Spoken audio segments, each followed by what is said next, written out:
It's Horror Movie Monday, you already know. Chills in the air, and the tension's low. OGP steps up, setting the tone. Always in charge, yeah, sitting on the throne. Sean Ward steps in with a confident stare. Nipples getting hard from the icy glare. Bowser's in the back, creeping through the dark, lurking in the silence like a phantom arc. It's Horror Movie Monday, lights down low, screens on the screen, let the madness flow. We laugh, we jump, we scream, we play. Every week it's thrilling in a twisted way. What's your favorite scary movie? Fuck you! Well, hello, everybody. Hello. Hello, Mr. John. Hello, hello, hello there, hello everybody. Put my headphones on. I got to put my headphones on for fear of feedback. I don't want to blow anybody's eardrums out. How you doing this Monday, John? I'm fine. How are you? I'm doing very well, thank you. And I hope everybody else in the chat is doing well as well. And we will say hello to all of you lovely folks in just a moment. But first, the big breaking news of the day is that most of us know him from Theo, or as Theo in the Cosby Show. Malcolm Jamal Warner passing away yesterday. Oh, we lost John. I don't know where John went. We just lost him. Uh-oh. John, come back, John. Oh, hang on. He's coming back. Are you playing tricks on us, John? What'd you do? All I did was move my hand and I hit one button on the keyboard and it Poof. Just I like guess that. I hit the right button. Sorry, guys. Wow. We did want to hang out with you anyways, John. Yeah. Yeah. Take my ball and go home. Yeah. So, Malcolm Jamal Warner from the Cosby Show apparently drowned while vacationing in Costa Rica, I believe, yesterday. And he was 54 years old. I knew he couldn't have been that old. 54, and obviously ridiculously young to pass away. So my condolences to his family, loved ones, yes, and everybody.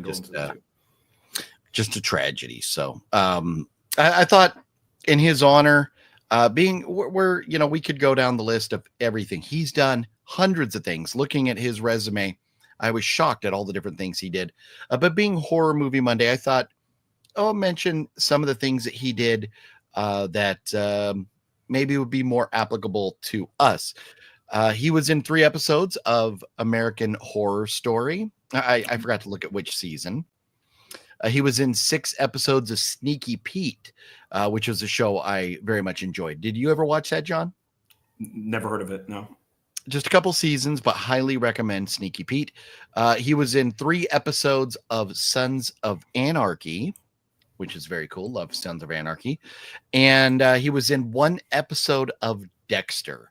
So he was in some pretty cool stuff. Just shows, but he did other movies, different things, a lot of different stuff. But rest in peace, Malcolm Jamal Warner. Very talented guy. And as easy as it is or was to have your life go sideways from being a child star into adulthood, he seemed to keep a pretty even keel and have a pretty good career, and seemed like he was leading a pretty good life. So, it would be sad that anybody passed away, but definitely Malcolm Jamal Warner. The very sad news. So any special or fond memories or anything of Malcolm Jamal Warner that you have, John? I have to say no, unfortunately. I know who he is, and he's from Cosby, but that's it. That's the only thing that I know him from. So, and that's fair enough, because aside from Sneaky Pete, I don't know how many episodes there are, but 6 episodes, that was a big chunk of the show. Everything else, it was he played kind of a passing role, somebody who just came and went. The other movies and stuff that he was in may not have been necessarily stuff that you or I would have been clicking on to watch. So it's understandable that you may not know too much of his resume, and most of you may not. It's still, but the Cosby Show. I think we all remember him from that. Yes, and let's only remember him on the Cosby Show. We don't need to remember. Well, I mean, there was at least one in particular, but yep, we're not going to dive into it. There's a whole lot there, but we'll leave it alone. So this week coming up, the big movie coming out this week is one that I do not give one bit of a care about, and that is Fantastic Four. It's not horror. I mean, it's it's sci-fi. Sci-fi. Yeah. I don't for a few reasons, but I don't care. John, how do you feel about Fantastic Four, and are you going to go see it? I will not be seeing it. I'll watch it when it streams, because it's supposed to lead up to, Avengers Doomsday and stuff. But I don't care. I don't like what they've done with the Fantastic Four. I don't like that Sue Storm is now the leader instead of Reed. I don't like that they've cucked Johnny Storm. I don't like the baby thing. I know that this is actually based off of, I think, its own graphic novel. But there was this weird interview where it was Vanessa Kirby, is that her name, who plays Storm, and then Pedro Pascal. And the interviewer looks at Vanessa Kirby and goes, "So, is Pedro your daddy?" And she goes, "What?" Wow. Like, she stares at him like she doesn't know what he's talking about. I guess in the gay community, he's known as daddy. So he acknowledges it and goes, "Oh yeah, I'm daddy. I'm a daddy." And it's very strange in this interview. And it's like, I don't want I just don't. Yeah. This is too, like, they did have some people calling Trump daddy. They're just like, "Oh yeah, well, daddy's running the United States." And you're like, well, that's because some other foreign leader or somebody goofed and accidentally called Trump daddy. And called him daddy. Yeah, which was very strange. And it's just like, okay. But it's, I don't know, that whole thing is bizarre to me. So it's no. Okay. No. So, and I mean, to me, Julia Garner's in this, right? She's the only one I would care about. I am a fan of Julia Garner, but I just don't care about this movie. So, that is like the big one in the theater this week. And then we have The Home, which I want to not like this. I want to not want to go see this, but I do want to go see this. And the reason I don't want to go see it is Pete Davidson. I am not a fan of Pete Davidson, but the trailer for The Home looks great. I watched it. It's also got John Glover and Ethan Phillips, and it's directed by James, I believe he pronounced his name, DeMonico, from The Purge. And I think he did at least one other Purge movie. So it's got a great director, and it's got a couple, solid actors in it. And it's a horror movie coming out this week. So The Home, I had not heard about it until just recently. So hopefully it's good. And anybody else interested in The Home? And John, I know you said you have not heard much about it yet, right? No, I haven't watched the trailer. In fact, you were the first person. I mean, I have not heard of this at all. I don't understand the Pete thing. I don't get it. I just don't. He's not a good looking guy. And he's, in my opinion, not really funny. He was okay in like the Suicide Squad. But it's like, I don't get how he gets all of these women. I don't understand it. I don't know. It's very strange to me. And that poster looks like the poster from Life Force. It's just the eye is inverted. Oh yeah. Yeah, it's true. Yeah. You know what? We'll see how it goes. I don't know much about, the movie. I know I'm not a big fan of Pete Davidson. But we'll see how it goes. I don't know why, but in the last like 2 minutes, we lost a third of our viewers here. Hopefully everybody's seeing the stream good, and hopefully we didn't say anything to offend everybody. Yeah, I don't know what happened there. But the home, I don't know. I am cautiously optimistic because the trailer looked pretty good. So, and then we should talk about movies and how they're doing. Boy, Superman's very small over there, isn't he? I thought he was going to be bigger on our screen.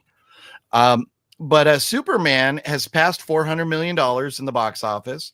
And they said, it was like a $225 million budget, but a couple $100 million more in promotions and all the other stuff that go with it. So, and I don't know why they count that stuff separately. They should put all that stuff together, but whatever. So Superman's gonna be fine in the long run, especially considering it has an 83 and a 92 on Rotten Tomatoes. John, have you seen Superman? Oh yeah. And 83 is the expert score on Rotten Tomatoes. How do you feel about that?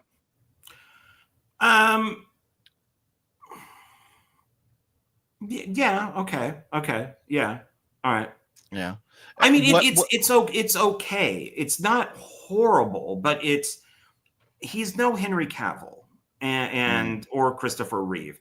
I don't know exactly where he falls. He's fine as Superman, but he acts too ordinary. He acts too much like a person.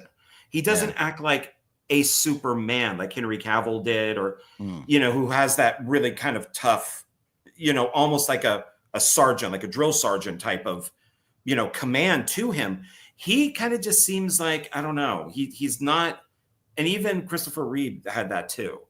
He had that command, and he just doesn't have it. But he's fine. It's okay. It's all right. I mean, okay.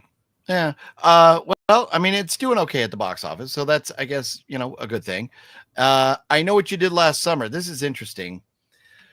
So it had $18 million budget. It has made barely over $24 million. So it's going to break even, but the experts have it at a 39, which is where it's been for a couple days now. And the fans have it at 69. So I think maybe a younger fan that isn't familiar with the older movies may kind of be okay with this a little bit more than somebody who's older like you and I that would have gone like, okay, we have problems here, or the way they did certain things is just not right or not good enough. But I don't know. We went and saw it. John and I saw it. We did a like out of the theater rant review right on your channel there, and people can go watch that and hear our full detailed thoughts. But I think it missed the mark. It fell short. The acting was the story I mean, it just fell short. They were trying to be like Scream and bring the franchise back, but they just fell short. So that's where I'm at. What do you think, John? I give it as a 1, I think, is what my I hated this movie. I hated it from the first shot. I hated this movie. I don't know if this is going to be something where if I watch it streaming, I'll change my mind, because I have done that before. But I poorly acted. But I thought Freddie Prinze Jr., and I mentioned this to you and in the review, he has a very, well, now that you've seen Once Upon a Time in Hollywood, which we'll talk about later, you see what I mean when I say he's kind of got that Brad Pitt thing going there. He's got that kind of gruff voice and the gray hair. And it's, to me, he felt very Brad Pitt, which was fine, because I think Brad Pitt has been doing the best acting he's done in like decades, just only within the last couple of years. And I hated the twist. I liked Freddie Prinze Jr. in one dream sequence until I didn't. I don't know. I thought it was, I mean, apparently Jennifer Love Hewitt forgot how to act while dropping her kids off in soccer practice. So I don't know. Yeah, it was pretty rough. And then the last one that I wanted to mention, This is what is surprising to me, because everybody I know that's seen this basically said it sucked. And so, well, okay, so it's $180 million budget. It's made 648 million so far. So it's easily profiting. Experts have it at a 51, fans have it at a 71. Have you seen it, John? Yeah, I saw it in the theater. Yeah. Okay. And I thought, okay, correct me well, I'll let you say your thoughts, but maybe I'm misremembering how you felt about it. But I've talked to a couple other people that have seen it, and they're like, it's a piece of shit. It doesn't need to exist. So, well, I mean, everything after part 1 doesn't need to exist, after Jurassic Park, it was just money. But I did recently watch the other 6 movies, which I'll talk about later, but I still think it's better than the last 2. The last 30 minutes are pretty awesome. All the stuff before the last 30 minutes isn't great. Oh, it's just kind of a repeat. I remember you mentioning that now. Yeah, of the other movies and just other films in general. If this was a massive, big budget Roger Corman movie, it would be great, because we'd have nudity, we'd have mutant monsters running around, mutant dinosaurs. And the mutant dinosaur in this is pretty cool looking. But they say it might hit $1 billion, because it's We'll doing see. so much better than what Universal thought. So I'm going to buy it when it comes out. I mean, to add it to the collection, but it's not. It's still a long way off from $1 billion. But I think here's the thing: this is a movie that's got dinosaurs, and families are taking their kids, and I think that's what's driving the sales. Obviously, families are not taking their kids to go see I Know What You Did Last Summer, so it's a different ballpark there. But yeah, I would rather have another Jurassic World than another I Know What You Did Last Summer. Well, you know what? You just I don't want to give spoilers, but I think seeing the movie I Know What You Did Last Summer, I do believe we're going to get another one. Especially the fact that it's kind of making money, which this is very interesting with the cast that they had: Freddie Prinze Jr. and Jennifer Love Hewitt. Those two alone. How did they get the whole budget into under $18 million? That just really tells you those two must have really fallen off. I mean, I know they're not what they were, but I mean, as far as commanding a paycheck, they must have got very small salaries. I think they're both retired. I know Freddie Prinze Jr. is retired. He occasionally does the voice work. Same thing with Michelle Gellar. But I heard that he basically did it as a favor. That they asked him to come back. He said, "Okay, sure. We'll see what happens with with the next one." But yeah, I heard it was more of a favor. He's just like, it's a fan thing. I'll do. Yeah, sure, why not? Okay. I don't know about Jennifer Love Hewitt though, but yeah. Well, let's see. Let's say hello to everybody here. Gail, what's going on? How you doing, Gail? Jonathan Sunko, what's going on? Gail just picked up Sinners in 4K. Very nice. Oh, nice. Antonis, what's going on? How you doing? Did you and Fluffy have a great time in Vegas? Had a phenomenal time, and got to hang out with John too. And I think John. Yeah. I think we made John have a phenomenal time too, right?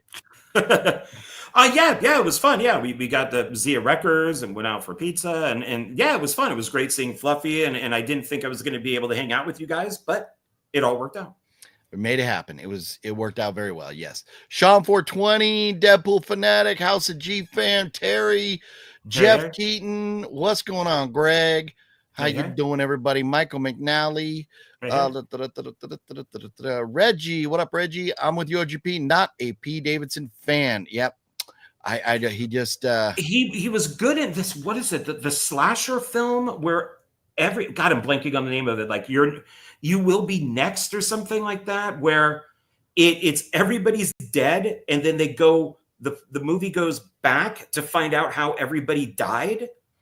He is actually really good in that.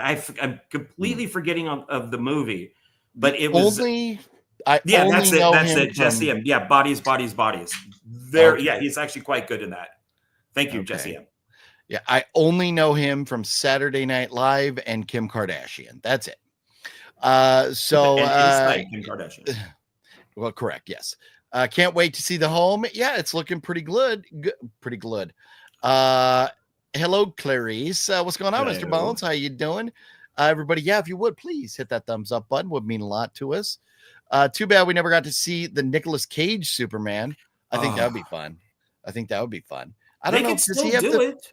Does he have the? Well, he's pretty old, but does he have the physique? Well, he would have to work out. But I work the out. thing that I work out, he would. That's one thing I didn't like about the Flash is when you see all the horribly animated Supermen and Supergirls that are in there. Is they give Nicolas Cage the long black hair that you see him doing in like rehearsals and stuff with Tim Burton. That was not going to be his look. That was he was going to cut the hair. So I wish that they would have made him look like what the Superman was going to be instead of just snagging stuff from the rehearsals. But I would have loved to have seen it. Yeah. Jonathan also recommends Superman. Very nice. Yeah. Gail says, yes, I know what you did last summer was bad. I like the original better. Agreed. I'm waiting till it comes to digital. Summer better. Oh. That's yeah. Oh. Masashi, what's up? Fantastic Four is going to be awesome. Sue Storm is not a girl boss. Reed still calls the shots. Johnny still chasing tail. Don't worry about it, John. Nope. Well, question, have you seen it? Have you seen the early previews of it, like the whole film? Because from what I understand, she is a girl boss. She is the leader. She and Reed is in the background. And even the actor who plays Johnny Storm said that he doesn't go around chasing tail. He's like a nice guy. He's nice and considerate. So it sounds incredibly woke to me. So it's no, I have no desire except for when it comes out, I'll watch it, digital. Yeah. For me, maybe someday I'll watch it, but there's no reason to. If you're not into it, there's no reason. I still haven't seen either Aquaman movies, and we all know how much I love Amber Turd. So can't wait to see The Naked Gun. I think that looks funny. Yeah. It does look pretty funny. I wasn't sure how I was going to feel about. I mean, Liam Neeson's great. I got no beef with Liam Neeson at all. But man, watch it Naked Gun without Leslie Nielsen and O.J. Simpson. Come on. Oh yeah, I went there, didn't I? I think they should have done one more Naked Gun movie. And at the very beginning of the film, you see somebody kill two people like horribly. Oh. And then throughout the rest of the film, they're trying to figure out who it is. And it ends up being Norberg. It ends up being OJ at the end. And they're in the prison. He's in the cell behind bars. And then they laugh. And they do the freeze frame laugh. And OJ's just there, kind of like trying to sneak away to get out. I haven't seen the first movie in a bazillion years. So I've seen it, but it's been like probably since the 90s, the early 90s. So I think they should cast Kanye West as OJ, and he should kill like Kim Kardashian and Pete Davidson, and because the whole love triangle thing there, and there was something else I was thinking of that in my mind sounded very funny, but you could have done a lot with that. But anyways, we'll see. I'll definitely be watching it. Scarlett Johansson and nudity is a good combination. And she has been naked before, so Overseas saved Jurassic Park movie. So Nocturnal, is that I didn't look at the breakdown to see the comparison between the ticket sales foreign and abroad. And when I'm talking about abroad, I'm not talking about your mother. I'm talking about abroad, overseas. Not your mother specifically, but anybody's. It can be. So, okay. But you know what? I think people love, especially, like Godzilla and stuff, like they love that stuff in Japan. So I bet Jurassic Park did well in Japan. I know what you did last summer was weak. Very much agree. Weak is being kind, but yes, it was weak. Jesse OGP. I love this. I love this comment right here. This may be my favorite comment in a long time. Did you ask for an equal amount of blueberries in each muffin? John, do you know how long that's going to take to put an equal amount of blueberries in each muffin? I don't fucking care. Just put an equal amount of blueberries in each muffin. Some muffins will have a little less, some will have a little more, and some will be perfectly even. It's all done with a machine. You can't, we don't have anybody anymore to put them handpicked, so they got to do machines. That is she's referring to Robert De Niro in Casino. He goes into the kitchen. He's like looking at the muffin. He's like, why does your muffin have more blueberries than mine? So he goes into the kitchen and tells his chef that every muffin will have the same amount of blueberries. And the chef's like, that's going to take a long time.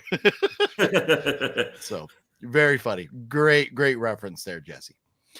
Scream Factory found the original negative for Day of the Dead is making a 4K.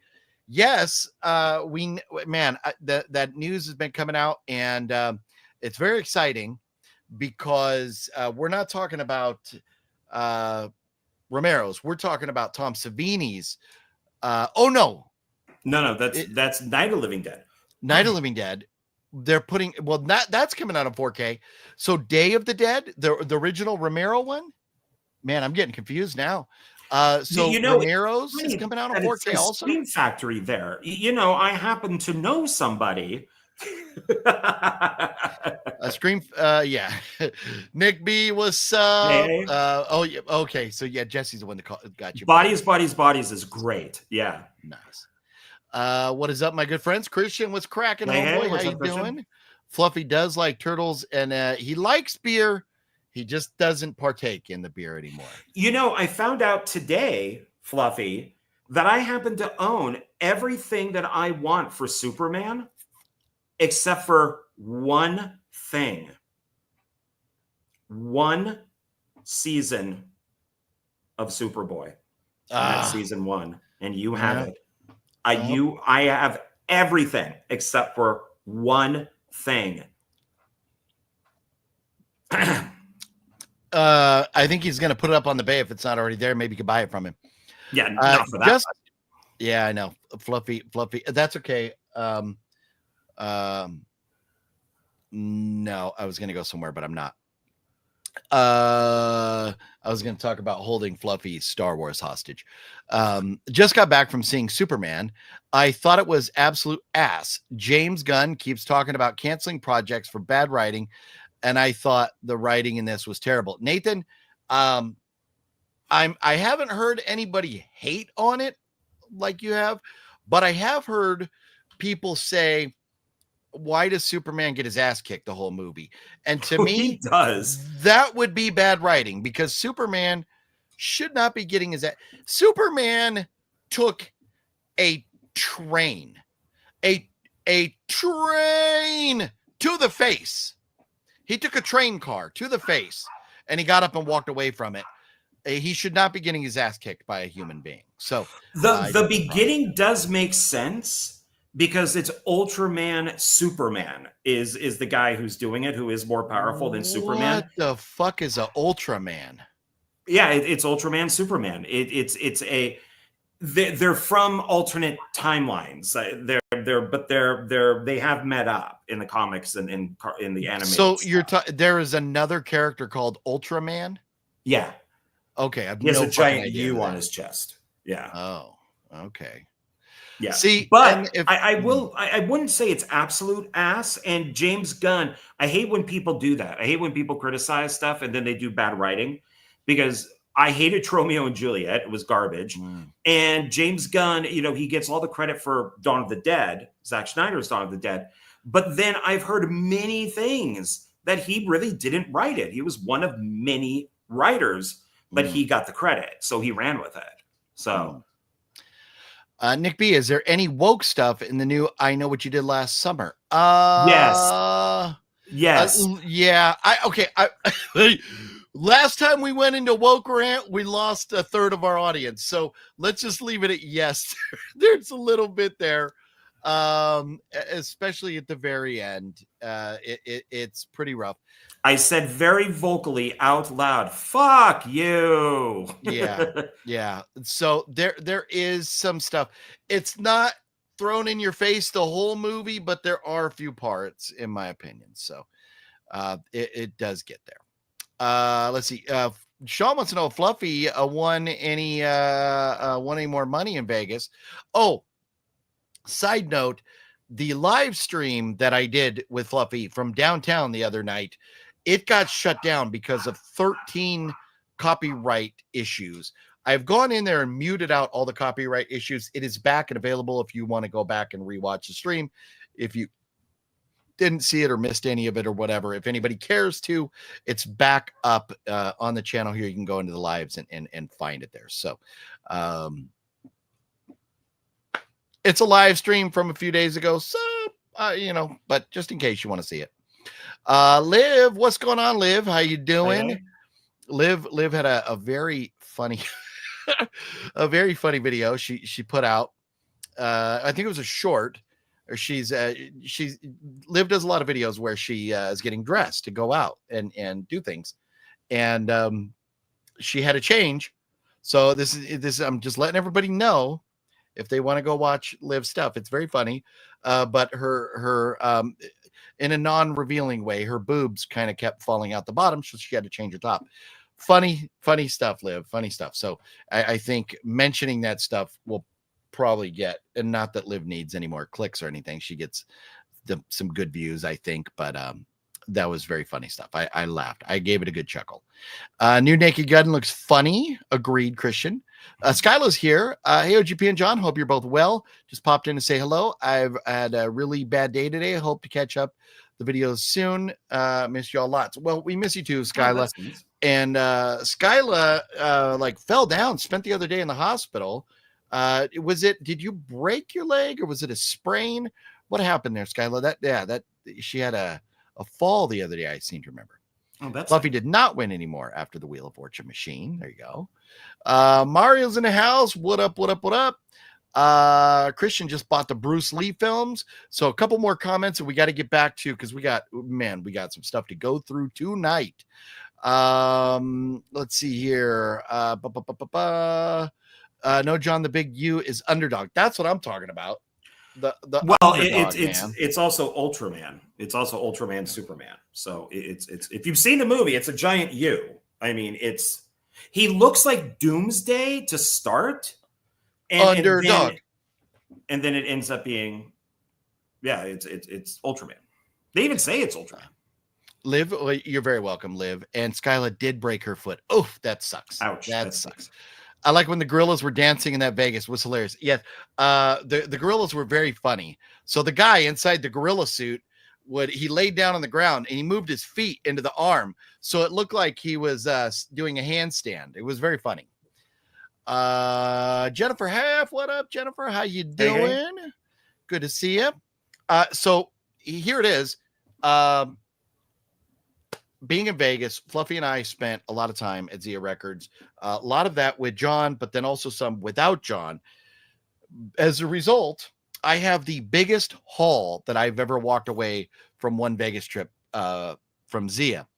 And I want to put this out there. I want to give ZIA credit where credit is due. So I took in a box and I looked at the receipt. They bought 45 movies off of me. 45. And they gave me $84 store credit. That's phenomenal. That's an average of almost $2 a movie. That is very good. Some were obviously probably more than that. Some were less, but $84 in store credit.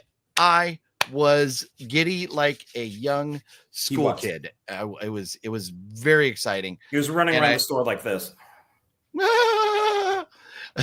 and I spent all that money and some. So I just wanted to say thank you to ZIA and let everybody know ZIA does give you very good trade value, unlike the good old book off. So definitely if you're in Phoenix area or Vegas area, go trade into ZIA. They were very fair. I'm very happy. And last time I took in movies, I was hoping for $20 and I got 40. And John, you beat me. You got more like 50 or more than that on that trade, right? When the last time you and I traded? I got a really large amount that I was surprised with. I don't think I spent an extra dime. So Nice. But so, you also went to a bunch of other places too. So mine was just But well, on this trip, yes. Well, on this trip, I have like 3 or 4 movies from Goodwill. Everything else is from ZIA. So tons of stuff from ZIA. John, anything before we dive into these pickups, anything else you want to mention or anything talk about right now? I mean, how do we want? Oh, you just did something really fun like yesterday morning. You want to talk about that right now? I think this would be a good time to talk about that. Sure. Yeah. Do you want to show the picture? So, for those of you who don't know, on my channel, I do this show called One Filmmaker, One Film. And yesterday I got to interview Bob Lindenmayer, who directed Making Megaforce, the documentary about Megaforce, and Barry Bostwick. Barry Bostwick is one of my bucket list actors that I would love to work with, along with like Sam J. Jones. So Making Megaforce is pretty awesome. I'm going to be releasing my review for it shortly, and then right after that, I'll release the One Filmmaker. It's very fun. Barry Bostwick is great. To just I wouldn't say goofball, but he was definitely goofing, and it was nice, fun to give that. My name down here, it says my Megaforce nickname is Booker. And if you watch the One Filmmaker, you'll know what I mean with my little thing down there. Well, that's not a bad. Oh yeah, what I wrote. But if you haven't seen Megaforce, I highly recommend it. And I could swear I brought a copy of it in here to show. So I can see it. But that's okay. Yeah. But John, so you should mention Barry Bostwick is in Megaforce, right? So he plays Ace Hunter in Megaforce, and the other guy that you see there, Bob, he is the director of the making of. So he interviews producers, cameramen, stuntmen, all that stuff, and he was a fan. He was the ultimate Megaforce fan, to where that motorcycle that you see there, that's his. He owns it. He Nice. rebuilt the entire thing. And so he owns like 2 motorcycles, some dune buggies. He owns a bunch of stuff. And he went to a convention and met Barry Bostwick, and they formed a friendship. They became friends. And then he said, hey, let's do this movie called Making Megaforce. And Barry Bostwick was down with it. So it's a very, if you are a fan of something, and kind of like the movie like Life After Flash with Sam J. Jones, which is also made by a fan, you appreciate this. That you while watching it, I really felt like I was part of this because I'm a Megaforce fan and a big Barry Bostwick fan. A lot of you might know him as Brad from the Rocky Horror Picture Show. He was also in the live version of Pirates of Penzance. He's been in a ton of his IMDb is just massive. Nice. So it was very, very fun. Very cool. So you interviewed him, and is that available now on your channel? No, not yet. In a couple days, I'm going to put up the review, and then on a couple days later, I'll put up the One Filmmaker. Okay, very cool. So make sure you're subscribed to John so you can check out that interview right there. So yeah, very cool stuff. I am. This is for everybody out there. If you want to do something, just ask. That's all you got to do. I've interviewed now like Uwe Boll and Chaos, the guy who did Ballistic, which Philip loves, and he did not want to sell the copy I gave him. But if you don't ask, you will never know. Yeah. So that's the thing, is I just ask. And some people say no, but most people say yes. So that's the great thing. And you can interview people that you've really like, or Yeah. love for years. So Yeah. Yep, you got to do it. Hello. What's up, Rashawn? Back from Vegas already? Yes. I mean, like, we went out there last Monday, so it was a week ago. A week, unless you live in Vegas and don't go near the strip or anything, a week is more time than you would ever want to spend out there. yeah. With friends, out the strip and all that, different story. Thank you for spending your money at my stores. Well, Gail. So apparently Gail purchased ZIA Records. That's what he's been telling us. So you're very welcome, Gail.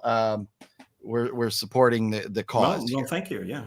So, and then here, okay, one last comment before we dive into the pickups here. Saw Megaforce in theaters, have it, had Barry Bostwick sign my George Washington miniseries. He was good in that too. That was one of his big series. Yeah. Very nice. And also, I should say, so from the live stream the other night, several of you sent super chats, and I want to say thank you. Because it got blocked, all the comments went away. I don't know who sent super chats. At some point, I will be able to figure that out in the monetization analytics and stuff. But for right now, just if you sent super chats the other night, thank you again very much. Appreciate it from the bottom of our hearts. It all went very well to getting OGP drunk. And man, what a crazy, crazy evening. It was a lot of fun. So, John, I have a boatload of pickups from ZIA Records right here. How many did you went to ZIA with us? You purchased some things. Do you have quite a few, or how many pickups do you have over there? I have a big stack. I think it's like 25. There's 18 ZIA, and then I have some that are from like eBay or Goodwill, stuff like that. So I think it's like 24 or 25. Okay. So now, do you have them organized in any way, shape, or form, fashion? Just Blu-ray on top, and then the rest are. Okay. All right. Well, then we'll just go one for one. So for me, this is the biggest, like I said, the biggest haul I've ever had from ZIA. And it's like 99% horror movies. John doesn't just purchase horror movies. His collection is everything. But I will start. And this is there's Megaforce. Okay. But you've already owned that, right? That was something you already had. Yeah, I was just going to show it when we showed the pictures because this is the DVD of it. So, but yeah, there it is. I found it. So the first movie that I will show that I picked up is The Town That Dreaded Sundown. Now, I didn't know that apparently this is like a remake or a requel. So I watched this. I enjoyed it. I give it 3 out of 5. But maybe I got to get the first one and watch the first one. But this is like the 2013 version where they reference the original movie, The Town That Dreaded Sundown. It was pretty good. Like I said, I didn't know there was a first one, but this was Orion and Blumhouse put this together. So maybe back when Blumhouse, before they started screwing up Halloween movies. But have you seen this one, John?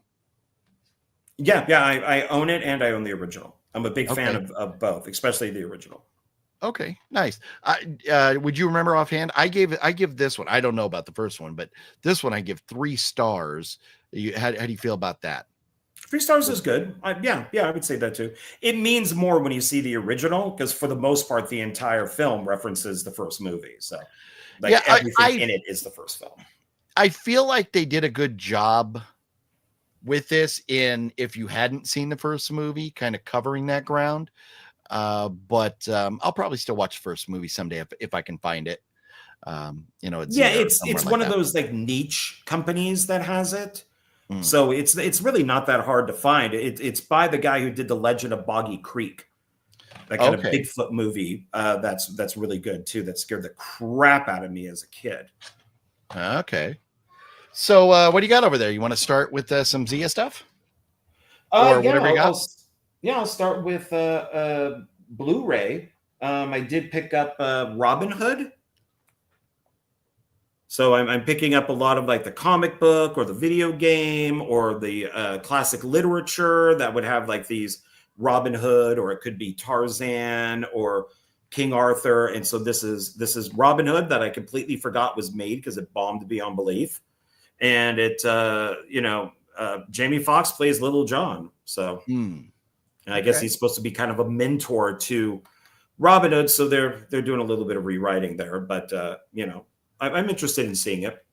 Looks interesting. So yeah. Cool. Did not own a copy of Rosemary's Baby, Mia Farrow, which is funny because the whole Roman Polanski thing, and maybe I'll just mention now that I finally got around to watching Once Upon a Time in Hollywood, which was all about Roman Polanski, right? Well, not all about, but I mean, he was a pretty integral part of the story of Once Upon a Time. I love this movie. Quentin Tarantino is phenomenal with like everything he does. It to me, at least, is 4 stars or better. This is a 5. This is absolutely phenomenal. I loved Once Upon a Time in Hollywood. So check that out. That is not a pickup from this time. I had that, but Rosemary's Baby I did not own, and I figured I need to pick up a copy. Saw it there at ZIA for $5. Thought, what the heck? It's going in my collection.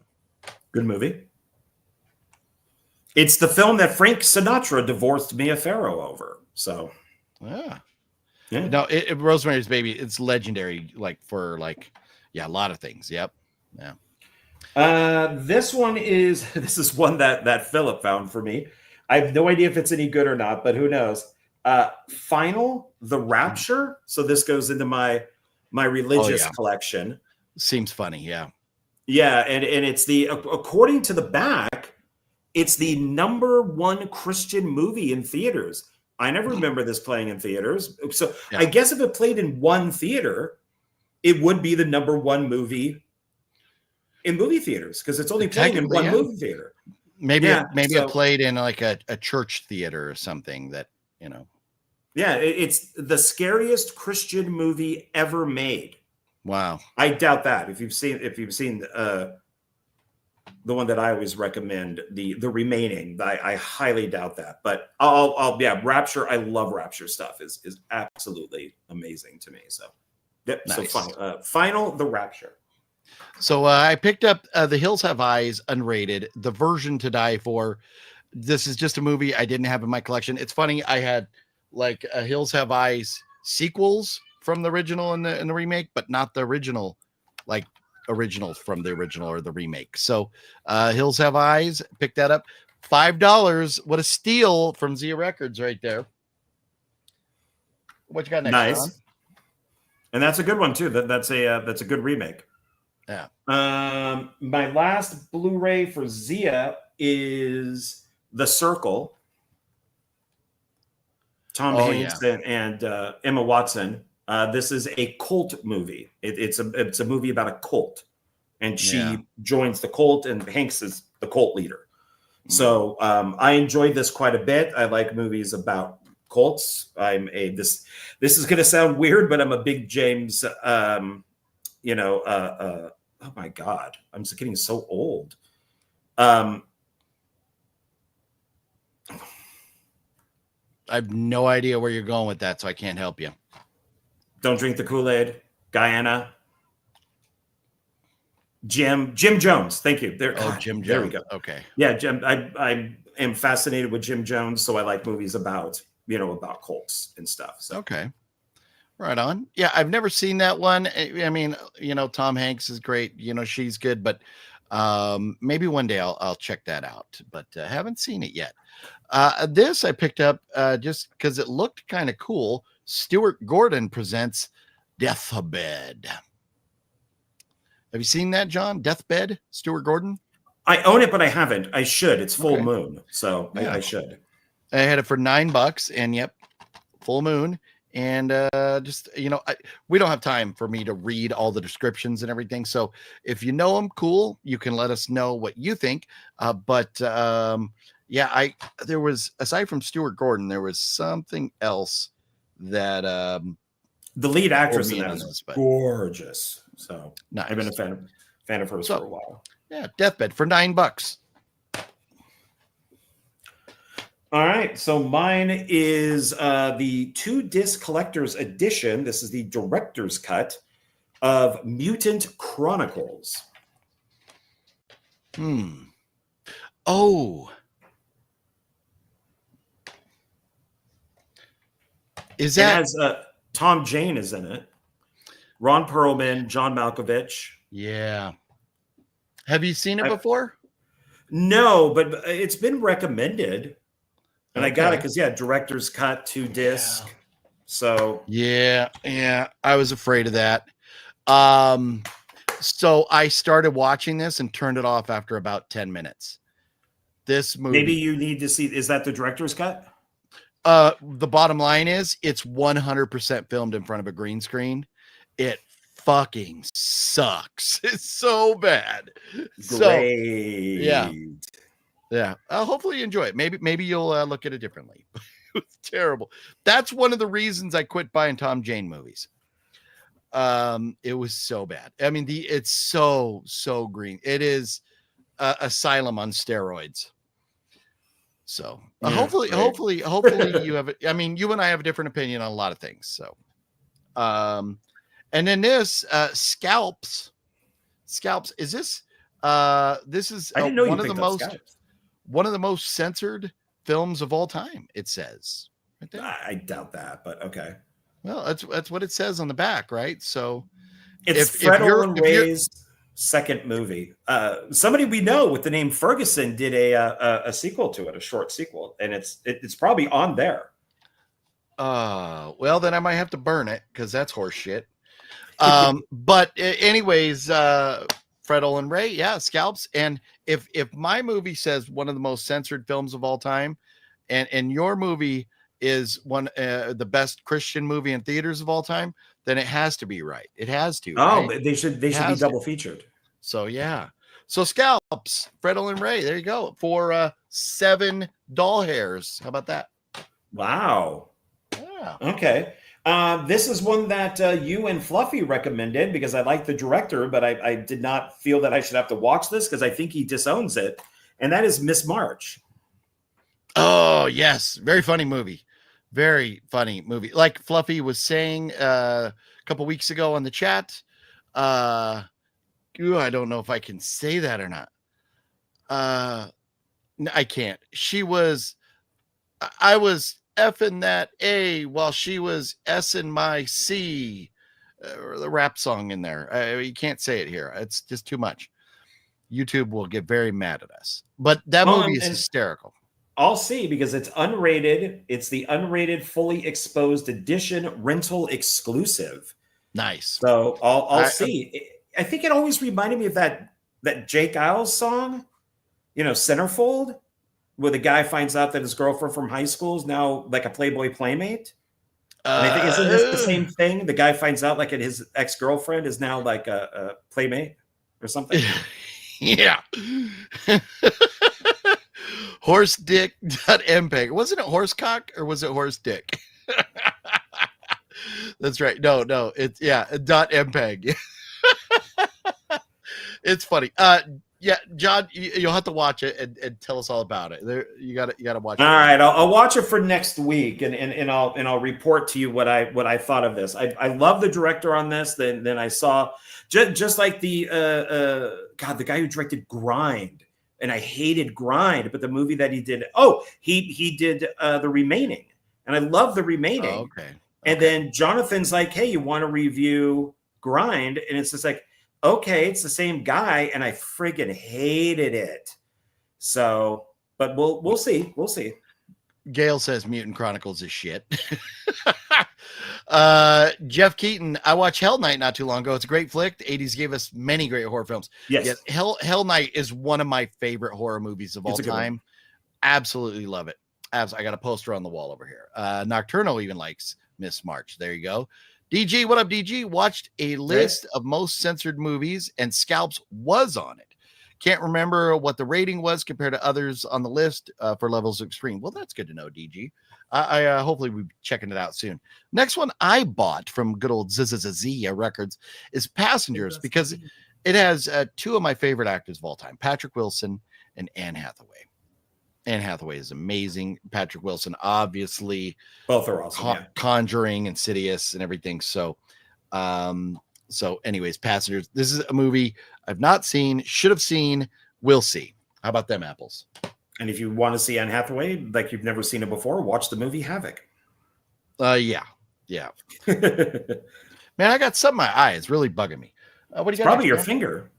Well, I keep trying to like flick out whatever's in there, but this one I've seen a few times, but I took all the stickers and everything off of these. But it has its slip case, and I thought, why not? Because I do collect zombie movies. So that's Danny Trejo in The Burning Dead, and it's got its little slip here. So I figured it's worth it for that. Don't recognize who made it, but hey, if it's got zombies in it and it's got a volcano, so why not? Yeah. Not rated. Zombies and volcanoes can't go wrong. Yeah. All we need is a flamethrower. So a couple weeks ago, I showed, or maybe last week, whenever it was, when I did the pickup video for my MVD sale, I got a Toolbox Murders. Right over here at ZIA Records, Toolbox Murders Part 2. John, is that the sequel to this, or did they do a remake and this is a sequel to that? No, there is a remake by Toby Hooper for the Toolbox Murders. That's a sequel to the Toby Hooper. Yeah. Okay. There you go. Toolbox Murders 2 with Ethan Phillips, who is going to be in The Home with Pete Davidson this week. How about them apples? Oh. Full circle. That's what we do. We go full circle right here. Toolbox Murders 2. There you go. How about it? Okay. God, I got like this itch up my nose, and I don't want to stick my finger up there because it looks like. Well, you're supposed to do that stuff when I'm talking. Like I fuck with my eye when you're talking. So I picked this up because I'm a big fan of End of Days, the Schwarzenegger movie. So I figured I should add this to the collection since Gabriel Byrne is in both films, and that's Stigmata. And we just saw Gabriel Byrne in something else, didn't we? Are we going to show? Do we want to briefly? Full circle. Fuck it. Full circle. Okay. So we just watched Spider. Do you have the same one? Oh, yeah, the same one. So these are not pickups. This is just something that we both had in our collection, and we decided to watch. Spider with Ralph Fiennes. I think he pronounced it Rolf or something, but there is no silent W. Can we stop that? But no, Ralph. I heard him in an interview. He can pronounce his name any way he wants. But I don't. Hey, you don't. But if you want people to say McCroy instead of McCready, then you should return the favor. That's why people call me Juan. So, well, whatever, Obi. So Ralph Fiennes, Obi-Wan, and Gabriel Byrne. This was a good movie.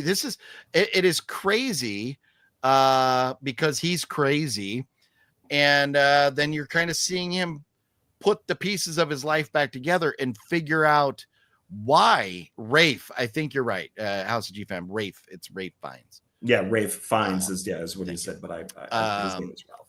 But it was good. The only thing I wish we would have got out of this is a little more emphasis on when, as a child, he clicked and went crazy. I think the moment is supposed to be when he sees his mom and dad kissing, and then he perceives his mom to be a filthy hooah. Because he looked at his mom as mom, not a sex object. And then once he saw her as a sex object, he grouped her with the other filthy whoas and kind of couldn't. The lines between his mom and the whoas blurred. So, but I thought it's obviously a slow burn. It's Cronenberg. But I was very into slow burn. Yeah, but I was into it the whole time. What do you think, John? I love Cronenberg. He's in my top 5 for one of my favorite directors. I also like when he acts. I think it's pretty awesome. I love that he can go Hollywood mainstream with The Fly, and then he can go straight into something like this. That's all shot in the UK, and he obviously picked out the shittiest and grimiest and grossest areas that he could to shoot in because and his films always look beautiful. But it served a purpose. Yeah. Cronenberg is just. he's just that guy. I Yeah. love body horror movies. I really enjoyed it, but I don't agree with this. David Cronenberg's best direction ever. I disagree with that.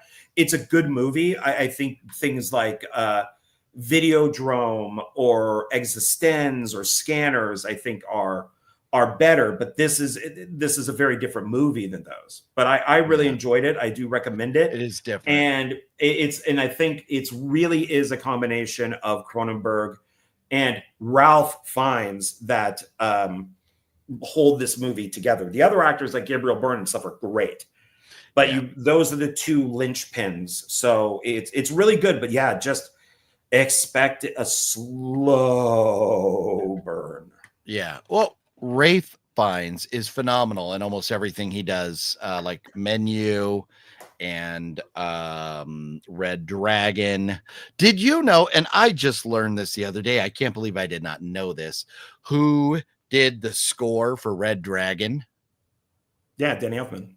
I did not know that. I was like, okay, that's cool. And as much as I love Danny Elfman and Oingo Boingo, and I own all of his soundtracks, some of them I own like 3 or 4 different versions of, I think he was a horrible choice for Red Dragon. So conversation for another day. But and the director. So this was not a pickup from ZIA this time, but we did pick this up, or I picked mine up at ZIA a while back. So Spiral, wanted to mention that. My next movie I got from ZIA was Pandemonium, because he's wearing a panda head right here. This was $7.99. This panda means business. And I wonder if this might have been on sale. I can't see myself paying $8. It was on sale. Yeah, I think I scratched off the.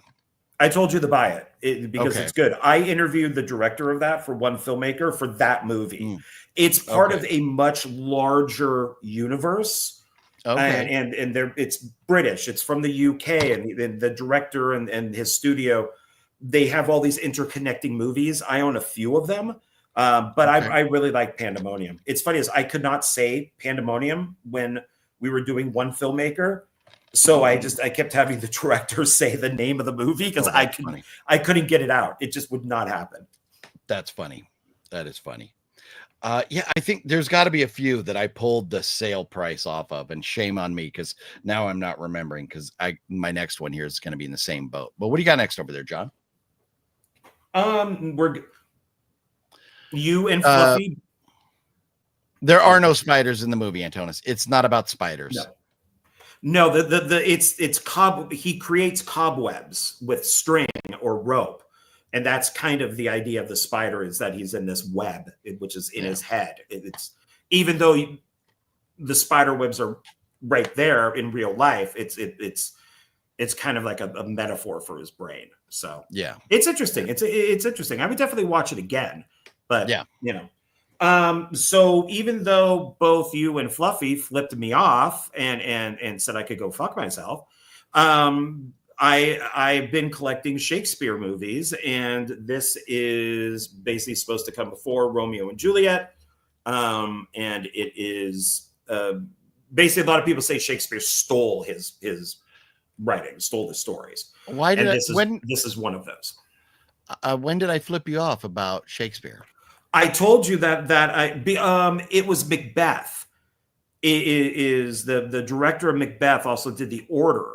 And I said, oh, yeah, I've been collecting his movies. He also did Macbeth. And both of you went like that to me. And I went, oh, my God, that's so that's wow. I can read Shakespeare. I have no memory of that at all. Huh. Yeah. Maybe you were still drunk or something. But this says James Franco, who I do like. And maybe that's why we went like that. I kid. No, you did it to Macbeth. So which looks like a good movie. But before there was Romeo and Juliet, there was. So I picked this up. I don't care what people say about James Franco. I seem to like bad people. But I think he's a good actor and a good director. He's a good guy.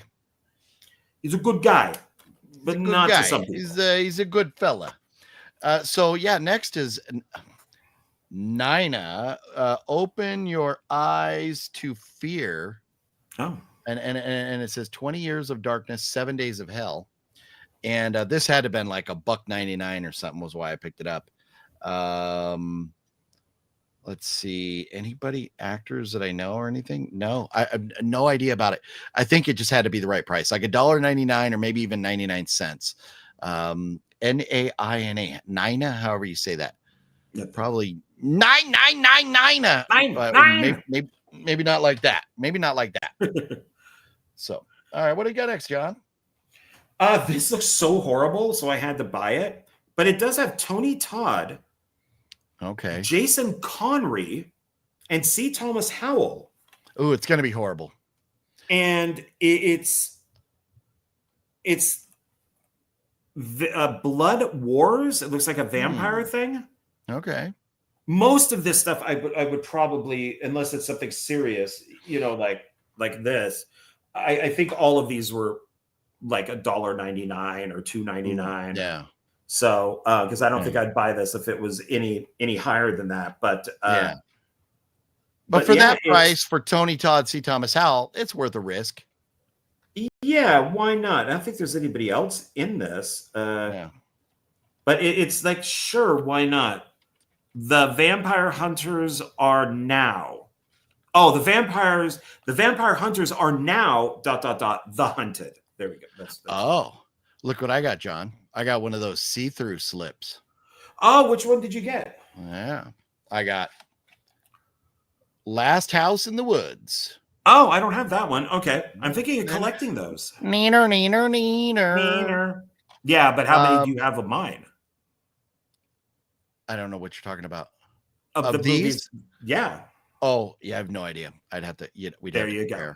There you go. Yeah. But Last House in the Woods. I mean, we've all heard of that, right? I just didn't own it. And so, absolutely not. I've never heard of that movie. You never heard of Last House in the Woods? No. Well, Google it, sir. Google it. Do you know it? You've seen it? Last House in the Woods. I've not seen it, but I've heard of it. Why can't it be the first house in the woods? Why does everything have to be? I like movies that are like the house on the edge of the park, the last house on the left. I like movies. Don't fuck in the woods. So when you combine all those, you get Last House in the Woods. How do you like that? Okay. So yeah. Anyways, that's all I got to say about that. All right, this one stars Billy Zane, and it's called Surviving Evil. Yeah, most of these are those. Clearance bin ones. Yeah, I mean, and it's got like this creature here, but I got it mostly because of Billy Zane. Well done, Tropic Terror. That's from Ain't It Cool News, so that's an actual quote. Oh, there you go. But yeah, it looks like there's these. I don't know, like these creatures right here, and there's a volcano. Okay. Nice. So, yeah. Nice. Yeah, who knows? Well, I bought for $4 A Terrifying Journey into the Paranormal, Hell's Gate. No, I've never seen it. Yeah, I'd never heard of it before. And the people are too small to read, but Paranormal, Hell's Gate, artwork look cool. It's $4, worth a shot. Is it on the back? Isn't that the chick who sings what, Skater Boy? I don't know. Isn't that Avril Lavigne? Isn't that Avril Lavigne on the back? As I was saying, the words are so small. It's probably not. It just looks like her. Michael. Yeah, no, I don't think it is. I think it's old. 95 minutes. Well, 2005. I think that could be that time frame, right? Avril Lavigne. I don't know. What do you got next? A film that I absolutely hate, so maybe I'll give it a second chance. Unrated director's cut from the producers of Happy Death Day and Get Out. Blumhouse's Truth or Dare. Oh, yeah, maybe I'll give it a second shot. So I really dislike this filmmaker. He also did Fantasy Island, which was garbage. It's like they didn't even watch the show. They just wrote something on an island. That was crap. I feel like that. A lot of people don't watch the stuff or remake stuff wrong. So, yeah. Maybe you like it more the second time. Yeah. We'll see. I bought a Tom Savini and Margot Kidder movie called Death Foretold. And look at I recognize Tom Savini on the cover right there. from the modern master of horror, Tom Savini.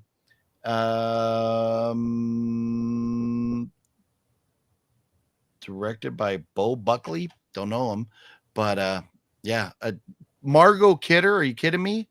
And Tom Savini. I had to pick that up.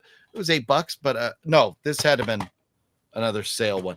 I screwed up. I left all these on so I could say the price, but I took off the sale tags because the stickers were annoying me. I took off all the stickers.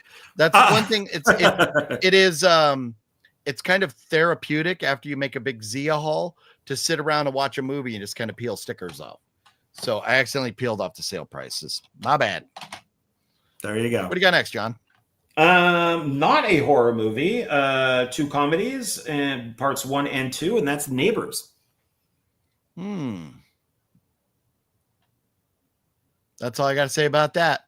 So Seth Rogen, Zac Efron, Rose Byrne in the first one, and then you got what's her face, Hit Girl is in the second one. So I thought they were both funny. This is when Seth Rogen was still funny. So, well, Fluffy found this and said I should buy it. Wow, we got rid of mine pretty fast. Okay. Well, I mean, we gotta. Moving on. I still got a big old fat stack over here. We got to keep on keeping on. But gargoyles, they're coming for you. Well, and I did say, that's all I got to say about that. So I didn't have nothing to add to your comments over there. Okay. So gargoyles, they're coming for you. John, have you seen Gargoyles? Yes, it's a TV movie. My friend who went to Art Center, his teacher was the director of that. It's pretty good. Nice. It's not bad. Scott Glenn. Oh, that's always a good thing. Yeah. Jennifer Salt. Cornell Wilde. Cornell Wilde sounds. Bernie Casey. Bernie Casey, the football player. Okay. I don't know how you don't put Scott Glenn on the top of this. Maybe this was before he was famous or something. I don't know. No, that was 80s when that was made. Scott Glenn's been out there for a long time. Right. So this was $9. Fluffy found it and was like, oh, you might like this. So I thought, okay, I'll buy it. What do you got over there? I got Kevin Bacon from the producers of The Purge and Insidious. The Darkness includes shocking alternate ending. Oh. The Darkness. I think I got The Darkness. Kevin Bacon? Yeah. I don't know. It also has that, what's her name? Yeah, like Raja Mitchell, she was in Amityville Horror and Pitch Black, and very cute. Okay, nice. Yeah, never heard of it, so figured why not. Well, I picked up 3 movies that you, John, we had talked about. You kind of recommended them to me, and Fluffy also said he liked them. But that was One Missed Call, One Missed Call 2. These were at Eastern, and then I had to go back to Rainbow to pick up this One Missed Call 3. So I've got all 3 of them now. But I went in there for a $12 movie, walked out spending $60. Thank you very much, Rainbow. So those, but what about the American version, you say? Well, I also got that, but I got that on Blu-ray. Oh, look at you, How about that? So there you go. So I got all of those. So these were $12. So that's 36. And then this was only 10. So $46 plus tax on this franchise. But it's complete. I got the whole thing now. And I hope they're as good as you say they are. If not, there's 6 more movies. No, I'm kidding. I don't know how many movies there are. I know there's. I was going to say. I Googled it. Damn it. So yeah, there you go. I've only seen the remake. So let's see. Cornell is a legend. Just found Nightmare on Elm Street collection on Blu-ray for $2 at the thrift store. Nice. That is a rad deal. OGP, you must watch The Naked Prey with Cornell Wilde, a masterpiece. Okay. John, are you familiar with The Naked Prey? I know of it, but I have not seen it. Okay. Nail, let's see, Narc, Nope, I don't have Naked Prey up there. Nope. So, okay. All right, my next one is a science fiction movie with Sean Connery. It's basically High Noon in Space, and it is called Outland. I've been trying to get the Blu-ray of this for a long time, but instead I just chose to get the old clip version of the DVD. Yep. So, but this is a Peter Hyams film, and Jerry Goldsmith. It also has, oh yeah, they thought it had more people than this. Oh, Peter Boyle. That's what I was thinking. It also has Peter Boyle in it. So this is really good. It's a great sci-fi film from the 80s, like early 80s. And yeah, it's High Noon in Space, basically. Nice. Good. DG bought the US version of One Missed Call on bootleg. It was such a bad copy. Half the movie is in black and white. Ooh. Yeah. I can proudly say I don't own bootlegs. Well, I mean, there's some that lower budget indie type filmmaker people made that are like kind of bootlegish, but it's their movies. But yeah, I you never know what you're gonna get. Oh no, I lied. I do own a bootleg Punisher show, Punisher TV show. I think that's bootleg technically. Yeah. But yeah, it sucks. But I'll let you know. I'm gonna be watching those. I'll let you know what I think of those. So that's all my DVDs that I got from ZIA. Now I got to go through my stack of Blu-rays, starting with John Carpenter's Vampires right here. I did not own this. It's a phenomenal movie. Love this movie. It was $13. It's got a fancy little slip cover and all that. So I think everybody loves vampires, right? I think that's from Scream Factory. Oh, I wonder who produced that on the back there. Joe Schmo.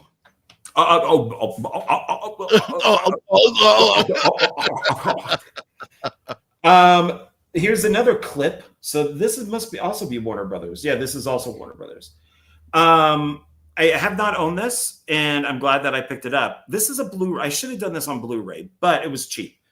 I picked up John Travolta in Battlefield Earth, one of the greatest bad movies ever made. I love Battlefield Earth. I saw a preview for that somewhere. Is that why you got it? Because you saw a preview? Was that a preview? No, I saw it in the theater. No, but I mean, a movie I watched recently, I seem to recall having a preview for Battlefield Earth. No, it was in one of those. It was discounted. It had the sticker than the other one up here. Okay. Like, oh, okay. I don't think I own that. So I picked it up. So it's edited for home video. What the hell does that mean? Uh-oh. That probably means the size.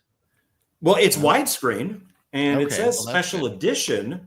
What does that mean? I don't know. You'll find out. For home video, maybe it's longer or shorter. Yeah, I don't know. I'll have to look into that. It's almost 2 hours. It's 119 minutes. Check your runtime. It's probably how it was, made to fit the TV screen at home. It's probably what it means instead of a theater. So, yeah, it doesn't say anything in the special features. That's weird. Yeah. So yeah, that's really, really strange. So, in a role you've never seen him in before, John Travolta. I could put this right next to The Fanatic. Moose in the house. Moose. And whatever that movie that what was the movie that I tried to sell to Zia that they wouldn't take that you bought for me? I hate you so much. Ballistic Sever. Put it right next to that. Put it right next to that. It's a snap case too, right? It's a snap like that. I wanted to like it. I wanted never to like buy you anything again. Never. I will never buy you anything I wanted to like Ballistic again. But I mean, you know what? I have movies that I'm selling to Zia that I got from my parents who've passed away. So and they didn't even take Ballistic either. I know. Dude, tells you something. Bloody Moon from Severin. How about that? A Severin. Have you ever seen Bloody Moon, John? No, but I've seen Bloody Stool every morning. Oh, Jesus Christ. Directed by Jess Franco. So you got a good director there, and a sexy, gross out carnival ride from the king of Euro sleaze, and it was $13, but Severn movie. It should be fun. So there you go. How about them I'd get it apples? just for that. Yeah. This one is it says the Paramount Collection, so I'm curious of what other movies are in this collection. But this is Extreme Ops. So it's an action movie with a bunch of young people who do extreme sports, and of course, where they're staying at gets taken over by terrorists, and so they have to stop them. Jumping out of airplane or jumping out of helicopters with snowboards or skis, things like that. So this is it is one of those. I think this is the same director who did the Prophecy movies, the Christopher Walken. Oh, okay, yeah, I got the Prophecy collection right here. Yeah. Nice. So this is just one of those great, fun, bad action films that's just dumb, but I enjoyed it. Nice. House of G-Fam says Fanatic is 1,000% better than Battlefield Earth. Can't agree with that one. The Fanatic is a good movie. That was a good movie. No, it's so awkward and cringy, but it was good. God, what's his face? Can't even direct. He's so horrible. It's the guy from Limp Bizkit. What's the guy's name from Limp Bizkit, the lead singer? Oh, yeah, I don't know. Wrong Turn 6. I upgraded it, so I don't know who he is. So moving on. Limp Bizkit, the guy from Fred Durst. Fuck Limp Bizkit. Oh, hold on. Was it Pantera that said Limp Bizkit still sucks cock? So Limp Bizkit can eat my brown. Fred Durst and Danzig should make a movie together. They're both horrible directors and they make awful movies.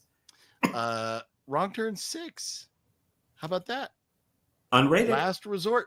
I had the DVD. So this, you know what? This wasn't a ZIA Records pickup. This was Record City pickup.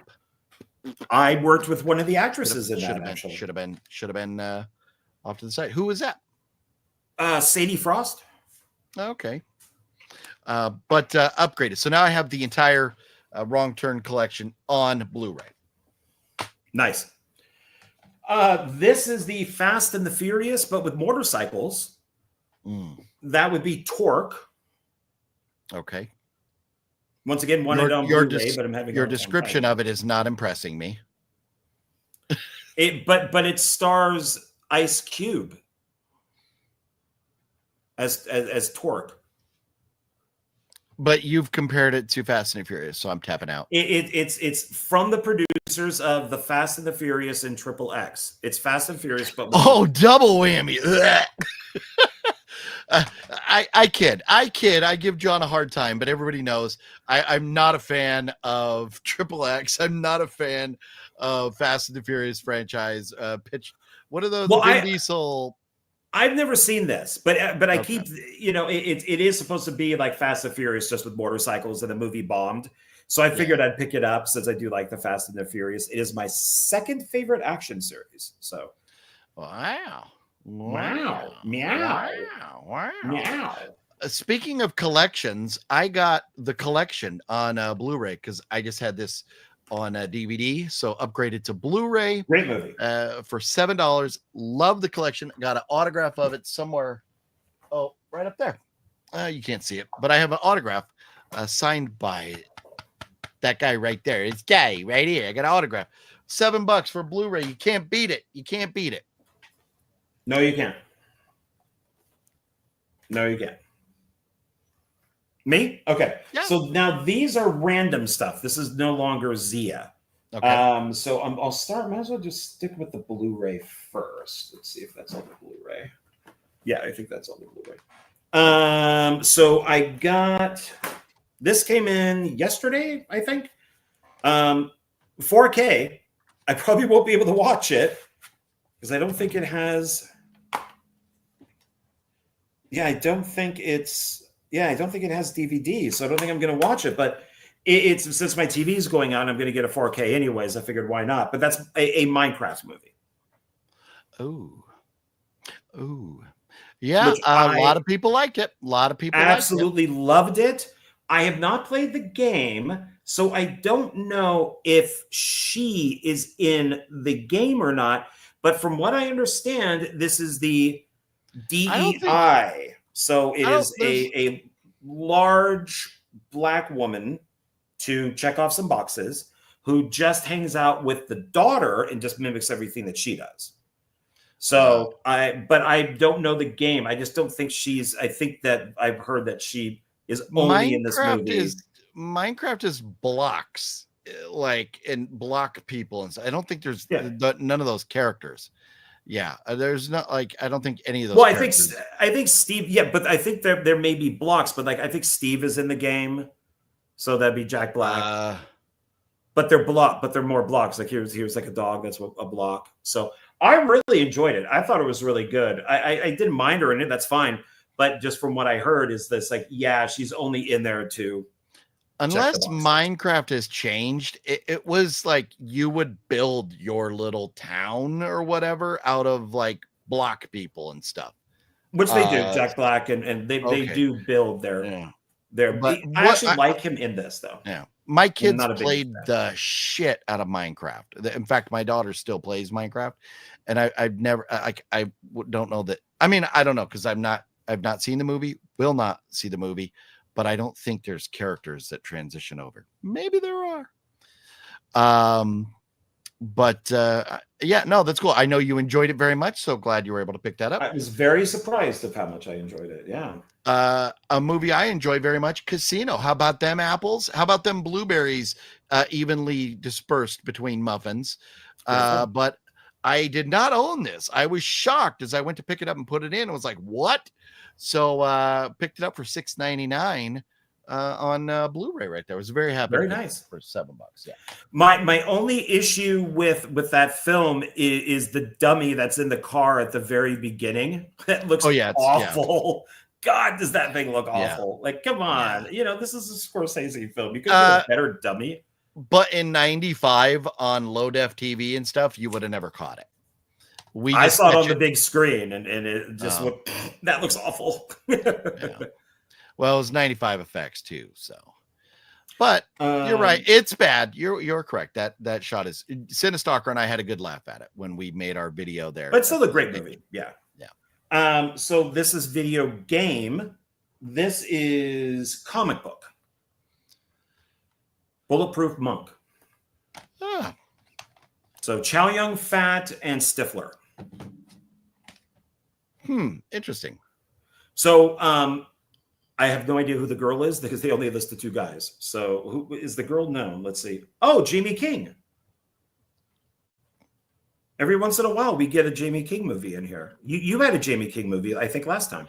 Oh, is she Black Summer, the actress from Black Summer? Yeah. I think so. Yeah, that's all right there. Yeah. You realize the picture of you I see right now is about that big. You could hold it all the way up to the screen. I'll never see. How am I this big? I see you on my whole screen. Because it just the way my setup is over here, we are both very small. So I can't see it. Well, on my screen, you are very big, and everybody who's watching us are very big. So. Oh, well, that's very nice. Yes. But Mr. Sunday Movies, who I always watch, they are back doing their comic book movies that people have never heard of before. They call it tanking the algorithm. I can't pronounce that. Algorithm. But, yes. And so the first one they did was Time Cop, which I had with Van Damme, and then this is the next one they're going to do. Okay. So Time Cop is still coming in the mail because that one's out of print. That's really hard to find. But I remember this being boring as fuck, but I'm going to watch it before next week. Okay. So, but Chow Yun Fat, you can't go wrong with Chow Yun Fat. Hopefully you got Stifler in it, so hopefully you can't go wrong. Get Out. I am not a fan of what's this guy's name? The director, Jordan Peele. Not a fan. But so my daughter for my birthday got me a poster with 100. It's like 100 horror movies you have to watch or something like that. And Get Out is on that list. And I think maybe I don't know if Us is on there or whatever the other movies he did. So I very reluctantly bought this so I can watch it. And then maybe I'll buy the others. But it was $6 on Blu-ray. It's gonna take maybe some alcohol to get me through this movie. But Wow. hopefully I enjoy it. I loved all three of his movies. I think Us is his best, and then Get Out, and then Nope. I loved Us. The trailer for Us was enough to make me hate him. No, man. I love the old doppelganger thing, and it's just no, man. That was right on. Okay. Well, fingers crossed. Hopefully Get Out is good.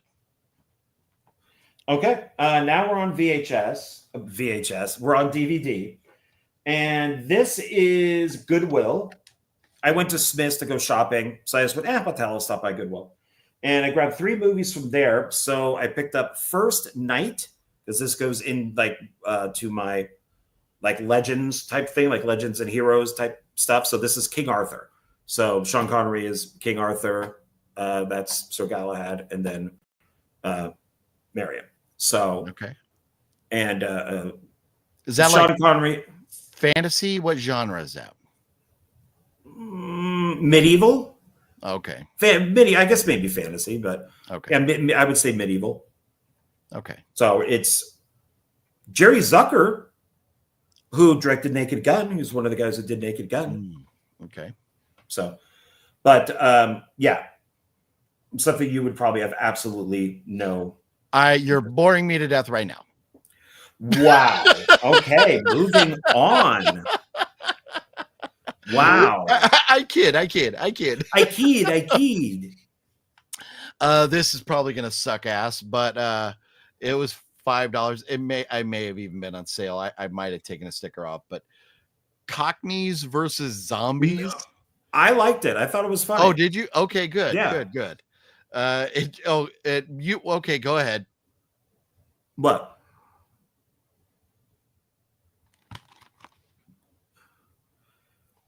Since you can see so big. It is. Yeah, it is Scream Factory. Who produced that? I don't know. This city ain't big enough for the both of them. Cockneys and Zombies. What is a Cockney? It's a certain Brit. Okay. You know how they say he has a Cockney accent? Never heard that. It's from a certain part of the UK. Okay.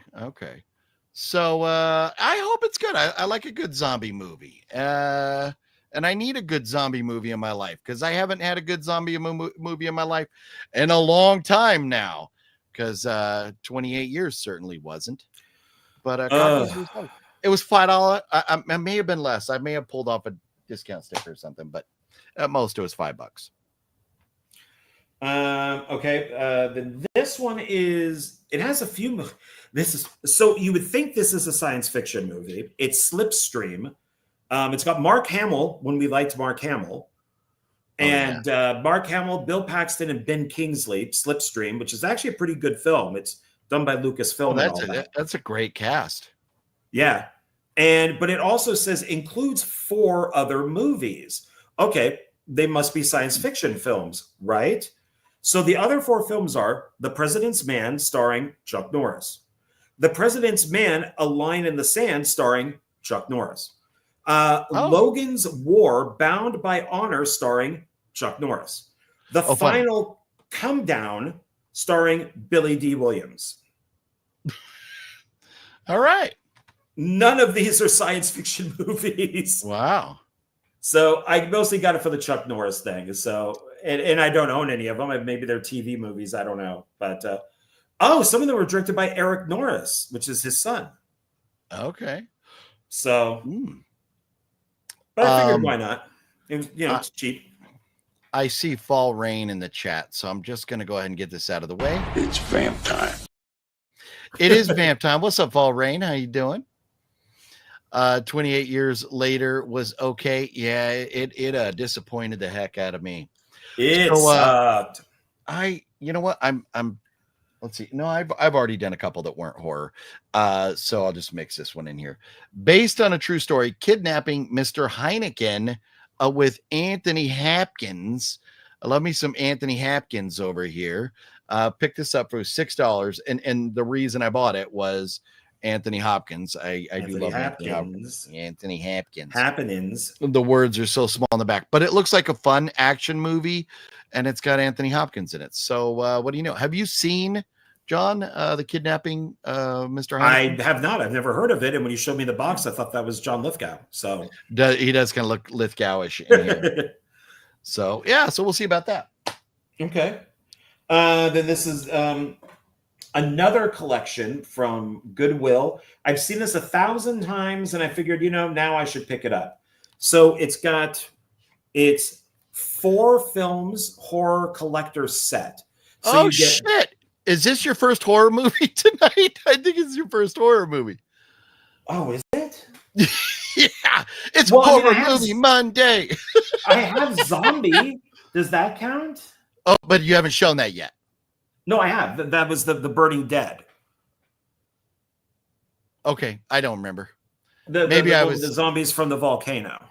Oh yeah, okay, yeah. Yeah, I thought. There's been very little. Yeah, but this has Bloody Mary. Okay. Mortuary, which is that the Soska sisters? Bloody Mary, is that the Soska sisters version of that one? No, Richard Valentine. But who directed it? Is that Richard Valentine? Yeah. Oh, okay. And then Mortuary is Toby Hooper, and then there's Memory. Oh, Memory's good. Yeah. And that's a great 4-pack right there. Well, what's the other? The 3. So Billy Zane, Anne Margaret, Dennis Hopper, and Memory. And then this is Salvage. Okay, Salvage is the only one I don't know, but those are great movies. The other 3. And it says starring, and I've never heard of these people before, so don't know. But I figured, why not? I always see it at ZIA. It's always there, and it's like, well, I might as well pick it up. Why not? So yeah, very cool. Yeah. So the next one, I'm gonna do 2 for here. I'm gonna do 2 movies here because it's a franchise. The third one in the franchise was still too expensive, but when I saw X, I've been hoping they would put out a trilogy box set, and I just haven't gotten it yet. So I couldn't wait any longer. I had to pick up X, and of course, X is definitely in my top 10 horror movies of all time. It is so damn good. I can't say enough about it. But to find it on Blu-ray for $9, I had to pick it up. And because I picked up that for $9, once I saw Maxine with the slipcover for $20, and Maxine is still brand spanking new, not even used, for $20 with the slip on Blu-ray, I got these 2. I didn't. Well, nice. I did not get Pearl because Pearl was still $25. So I'll get Pearl at some point down the road. But I absolutely love this franchise. Thank you, Ty West, for giving us this goodness. It is a good series. It's a very good series. Yeah. I think, should I do this one? Jeff, no, I agree, Jeff. To me, it goes in order. X, then Pearl, then Maxine. Maxine was my favorite. I think it's the best one. Yeah. I love the nostalgia. I love a lot of things about it, but yeah, X gonna give it to you. What's up, Brent Mania? How you doing over there? Hey. Go ahead, John. This one I mentioned to you and to Fluffy. It's called Night of the Strangler. And this thing was made in the early 70s. It stars Mickey Dolenz from the Monkees. Oh, yes. And it's from the director of Creature from Black Lake. And this is from the AGFA. I don't know if it's it's American Journal Film Archive. And it's this here. This film. Oh, it's Vinegar Syndrome also. Oh, nice. Okay. You could do a drinking game with how many times they use the N-word in this. It is excessive. And I don't know what Mickey Dolenz was thinking. I mean, we got his name right there. They even highlighted it for you. It is amazing of how racist this film is. And it was a bucket list movie because I didn't think anybody would want to pick it up because it's so I mean, it is. I think Yeah. in the first 5 minutes of the movie, there's a white girl and the black guy walking, and the black guy gets shot because he's black and because he's seeing a white woman. So it's one of those movies. But because I'm a Monkeys fan and a Mickey Dolenz fan, I picked it up. But it's brutal. So the world was the world still has its issues, but the world was a shitty place at one time. So I mean, if you're going to be historically correct, be historically correct, you know. John talks jive. What you talking about? Airplane reference, right? Is the N-word used between black people, or is it white? Antonis, that I don't. Let's not dive that far down to racist. Let's just move on, Antonis. You might like The Survivalist if you're a fan of Mia Goth. It's on Tubi. Survivalist. Have you seen that, John? The Survivalist? No. I've just become a Mia Goth fan, so I never knew who she was until recently. I only learned of her from X, and I don't know what else she's done aside from the X franchise. She was in Cronenberg's son's second movie after Possessor. That really weird one that deals with cloning and duplicates that I didn't really like that much. I had no idea who she was when I saw the movie. And then I found out later on who she was, I think through X and stuff like that. I'm like, oh, that's the chick from that movie. But Brandon Cronenberg is second film, which I was not a fan of. Yeah. Jeff says full frontal, just saying. Mia Goth does get naked a little bit. Oh, do you like Mia Goth's British accent? Is that what about the one where they're on they're like at the resort and they're all trying, the guy's trying to leave. They all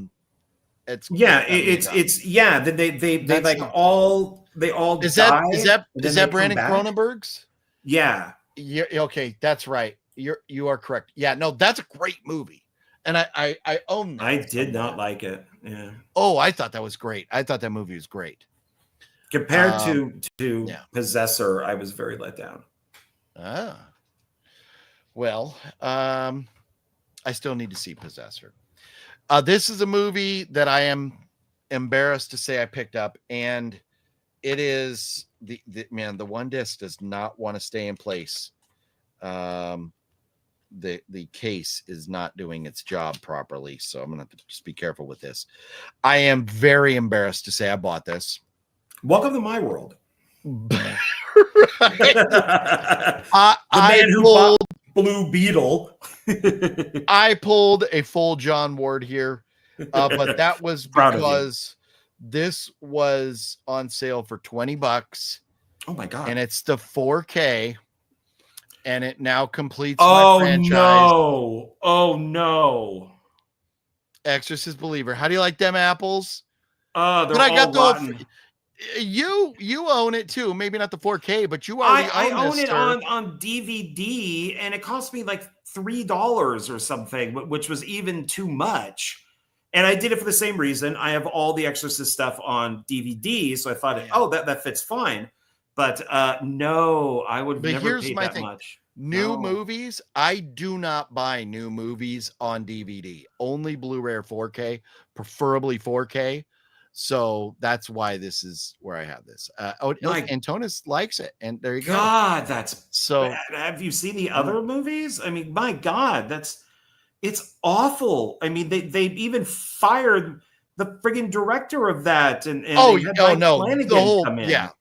And that's where we're hoping Mike Flanagan, David Gordon Green. Yeah. Oh my God, was that bad? Oh, Yep. I went full John Ward, but I'm proud of you though. I am very proud of you. Though. Thank you very much. I admitted it.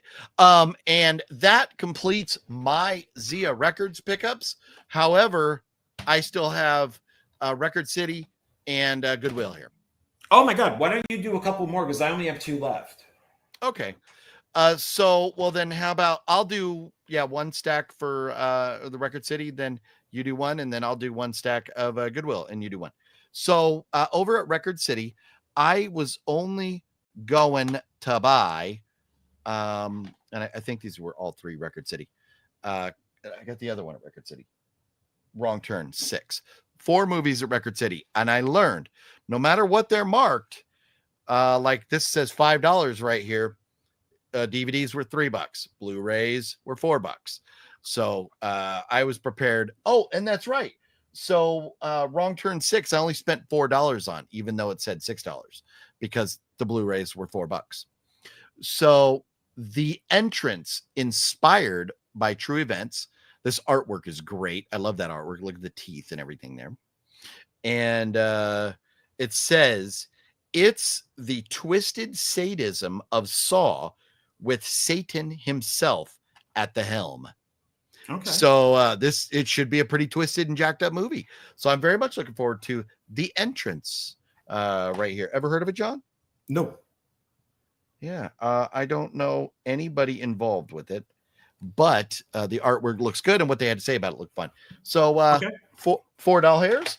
And then this one here, I think, it's got to be Happy Hell Night. Oh, Another kind of cool looking artwork there. An Anchor Bay flick, directed by It Brian might be Owen. one of your holiday things. Doesn't that take place on a holiday? On October 31st, 1963.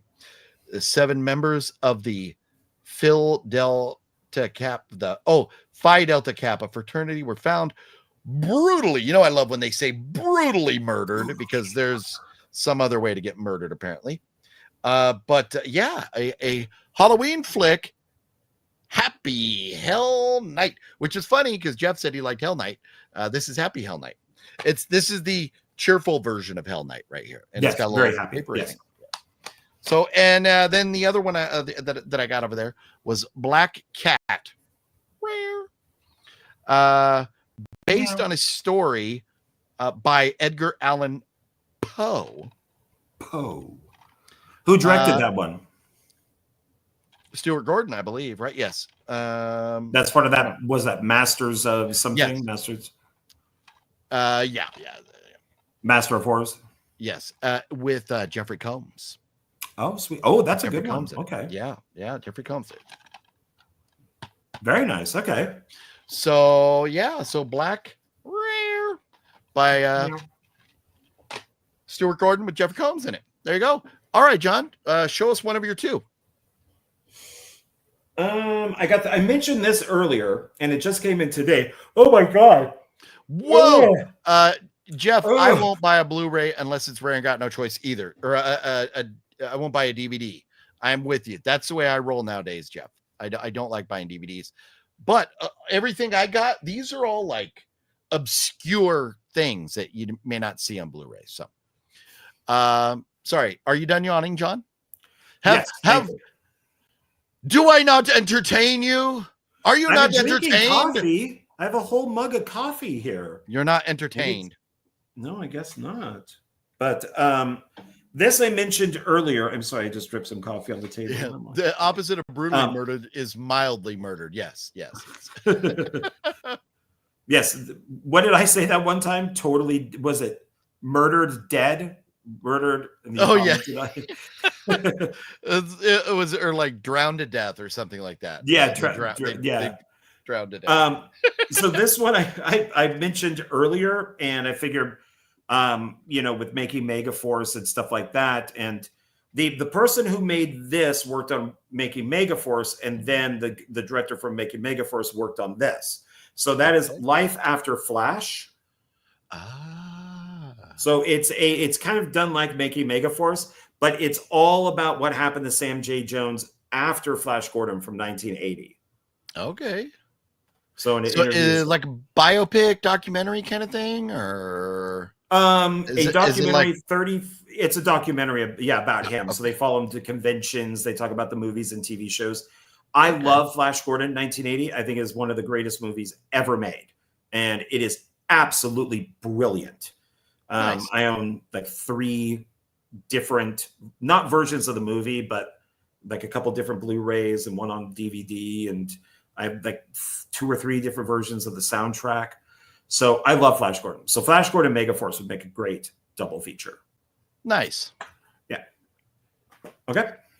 Okay then. So I have 4 more movies to go. They're all from I can't remember. I think I got like 3 at one and 1 at another. Man, my eye, this whatever's in my eye is killing me here. But these are from Goodwills now.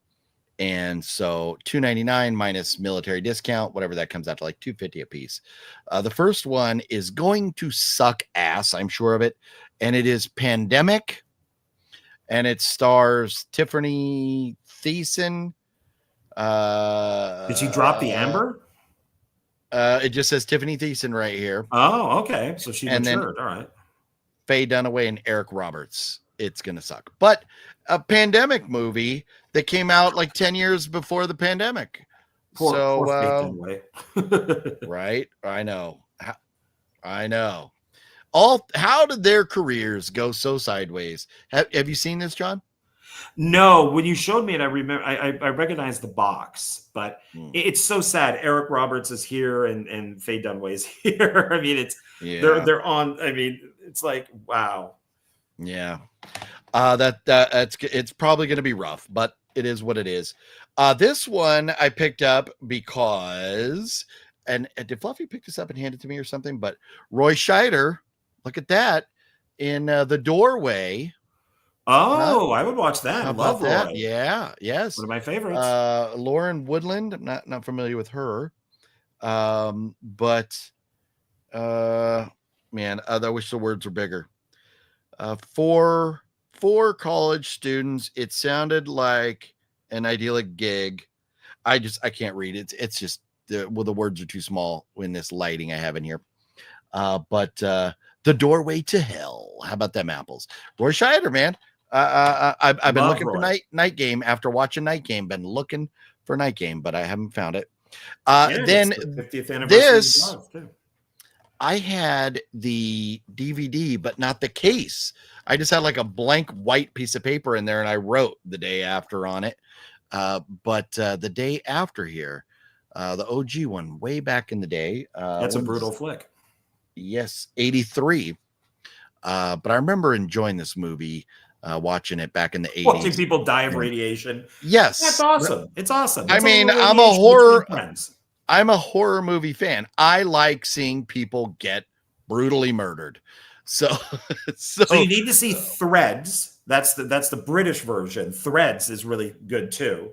I've already seen Threads. I own it. It's on my shelf. Okay. And then there's a drama called Testament, which is also the bomb drops and it's everybody dies of radiation poisoning. So it's a very good film. Nice. We are sick and twisted people. Everybody dies of radiation poisoning. Phenomenal movie. Phenomenal flick. And then I thought, what the hell? Because I am a pretty big Lawrence Fishburne fan. And it's got Drea De Matteo in it too. Ethan Hawke's cool. I don't know about Ja Rule, but the remake of Assault on Precinct 13. Yeah, that's what I figured. But better than The Fog. Larry Fishburne, man. I love Larry Fishburne. So I didn't own the remake, so I thought I would grab the remake. So how about that? Yeah, I know it's gonna suck. Yeah. That's all I got. What do you got, John? And then I got my last one here is one that you know, and I can add it to my list of owning everything Superman except for one. Okay. And that would be Lois and Clark. The new Superman. So this is first season. I do like Lois and Clark. That is I watched the shit out of that show back in the 90s. I do believe it was in the 90s, right? I think that was when it came out, right? Yeah. Because I remember watching that like in the 90s. Yeah, I'm pretty sure it's 90s because it came out when I was in LA and that was the 90s. So nice. Yeah. Eventually I think I've only watched a couple episodes, but it's okay. All the TV stuff, I'm just getting the first seasons, see if I like them or not. So yeah, that's all. There you go. Well, very cool. Yeah, Terry Hatcher. Man, yep. Nope, Terry Hatcher, FTW. So yeah. And yeah, man, look at that. We're almost at 2 hours. How perfect timing with all them pickups. I knew it was going to take us a while to get through them pickups. That's why I kind of rushed us along a little bit there. John, what is this? So that's my newest video that's out. It's been out for a few days now, and that's on my channel where I do more pickups. So Nice. that is number 2. And so you have pickups on there that we have not seen here? I think these are ones that were from like months ago, and they're just been sitting in stacks. Wow. So it's like, oh, I might as well, show them differently or talk about them differently. But I think these are ones that for like when I first came on, something like that. Okay. Nice. Well, yeah, man, if we could go back, maybe I don't think I'd ever take the time to do it.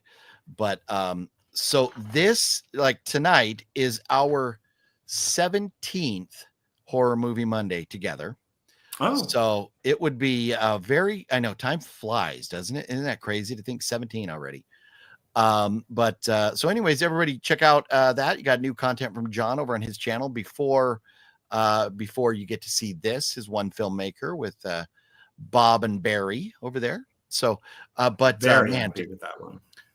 To think about how many movies we have bought and all the pickups we've had over the last 17 episodes. Oh my God. And yeah, that would be a lot. So yeah, I wouldn't even begin to want to guess. I'd have to go count, and I'm not going to watch all the videos again just to find out. But yeah. Mr. Bones, EMAG, man, it's been a while. I think, and in 17 weeks, we've only done one giveaway. What are you gonna do? So now the fun part is how's of GFAM? But he says something here. John, completionist collection. Well, Exorcist Believer would be that would be one that I would not normally pick up if I didn't own the other ones. Jurassic World Dominion I just picked up. That one's on Blu-ray. It's extended by 14 minutes. And surprisingly, it's a much better movie than what I remember. It's still not great, but I did watch all of these in the last few days. So look at all those babies. Oh yeah, we never even talked about that, huh, man? Yeah, So this is the last one. It took me like a year or so, maybe 2 years to actually pick it up, but it's a lot better than what I remember. So going back in there and looking at those again, how do you feel about the franchise after rewatching everything? I watched the World movies backwards. So I did Dominion first, and then I did Fallen Kingdom, and then just Jurassic World. I enjoyed these a lot more than I've always liked Jurassic World. It was probably my favorite movie of that year. I put it right up there with the original Jurassic Park, but I never really liked Fallen Kingdom or Dominion that much. But I don't know. I kind of, maybe because of Rebirth, I like them a little bit better. But it's still a really weird direction that they took these. Very weird. Yeah. And you could tell that the studio probably thought it was a huge mistake. So they wanted to get everybody back onto the island again, because it just wasn't working with the islands just being, or the dinosaurs just being on the mainland. And then I watched the original 3 in order. So Jurassic Park is always great. I would have to say out of all of these now, Lost World is the worst one out of all of them. Lost World is awful. It is bad. And that's a Jurassic Park one, which I've never seen any of the sequels. Oh, it's the second one. Okay. Yeah. It was Jurassic Park, and then it's Lost World, Jurassic Park, and then Jurassic Park 3. Jurassic Park 3, I think, is the second best one. Lost World is just dumb. It's just stupid. And of course, each movie has to have kids in it. The part 2, just the Lost World, is so. Jeff Goldblum mentions in the first film that he has 3 kids. I guess he's had sex with a lot of women. He has a lot of kids out there, but he only mentions 3. So I'm guessing because Samuel L. Jackson is the only black guy in the first movie, they had to bring in his black daughter, and it is awful. It is so forced because she's a gymnast and she kills a raptor by doing gymnasium stuff. Like you actually see her flipping around the poles, and then she kicks it out the window and it lands on some spikes. It is so stupid. It's so stupid. Yeah, there's a reason I've never watched any of the sequels. But I mean, I still think part 3 is good, and I've come to like these 2 a little bit better. So, Fallen Kingdom and Dominion. But it goes back to, like, once again, like it's like the last 30 minutes is when everything kicks in. So got to build up that drama. Yeah, this is like a haunted house movie because it mostly takes place in a house and the dinosaurs are roaming around a house. But it has all this underground stuff. So, I mean, that's kind of interesting. It's different. It's not just on an island again. So Mr. Bone says, you might like sequels if you like dinos. That is exactly why I have never watched any of them. I'm not a big monster movie fan, and dinosaurs are included. Although, you know what? I did wind up liking the Jaws movies after I just never gave those a chance, like the sequels, but now I've seen them all and I enjoy them all. Dinosaurs, man, my thing is I just don't care enough to try. So maybe someday. I do have, what is this? Is this a Blu-ray of the Jurassic Park collection? So, and the only reason I have the Jurassic Park collection is because my parents had it. I inherited it when they passed away. I mean, the first one is worth watching. I mean, you don't have to continue after that, but the first I've seen part 1. I remember seeing part 1 when it came out back in the theater. No, Mr. Bones. So Godzilla is a big womp for me. I did like Godzilla -1. Other than that, I can't tell you another Godzilla movie that Godzilla versus Kong that came out like a couple years ago. But boom, that was terrible. Started out good. It started out serious, and then it just turned into a kids movie. Yeah. So yeah, I'm not a huge fan of those. What up, Wicked Network? That's another one. I need New Empire to complete the collection. So that's another completest thing. How about Theodore Rex with Whoopi Goldberg? Oh God! What? Brett Mania. Those are words we do not utter around these parts. And that I'm talking about Whoopi Goldberg. Are there making OFs for the Jurassic Park? Oh, making ofs. Yeah, they're on all the discs. Always have makings of. Yeah. You know what, Jeff? Rawhead Rex. Oh, you know what? My R's have moved over there now. Rawhead Rex is fun. It is fun, cheesy but fun. If they had spent a little bit more money on Rex, making him look better, that movie would be great. But I enjoyed it. I laughed my ass off. I bought a steelbook of it. Mm-hmm. I got the nice. So this week, so I already talked about, I watched The Town That Dreaded Sundown, recommendation of John, but I didn't realize there was original, so now I have to find the original, watch that. We watched Spider. I watched Once Upon a Time in Hollywood, which I give 5 stars. Love that. Excellent movie. Tarantino's best movie.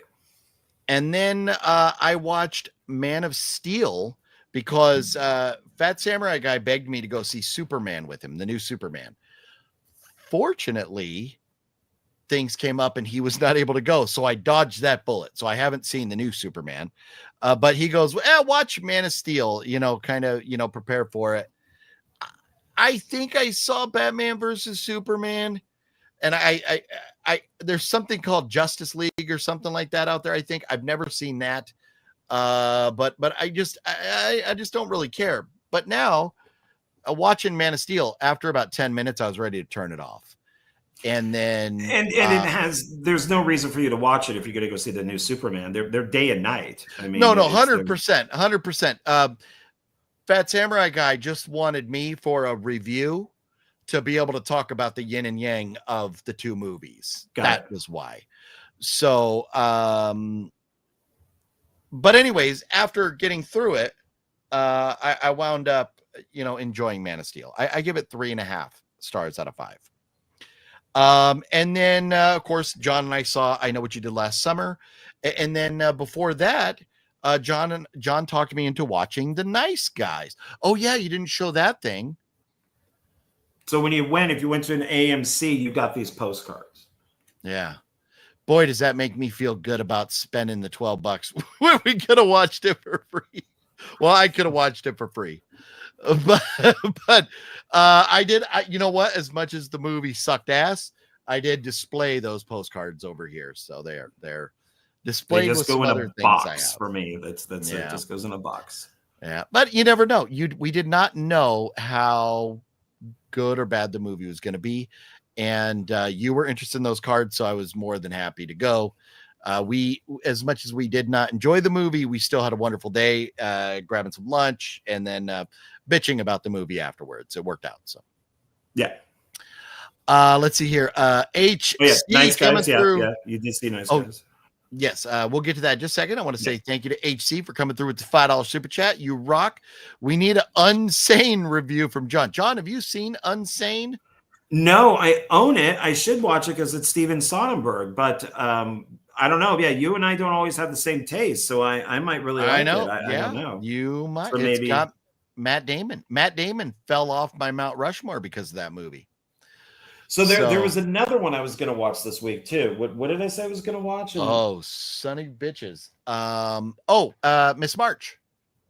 Oh yeah. So maybe I'll watch Miss March and Unsane, and then do a report next Monday. I physically took out these scissors right here and cut Unsane in half and threw it into that trash can down there. Wow. After I was done, I fuck that movie. So, and ZIA's selling them for like $7 now. Yeah, we most likely got them at the Dollar Tree.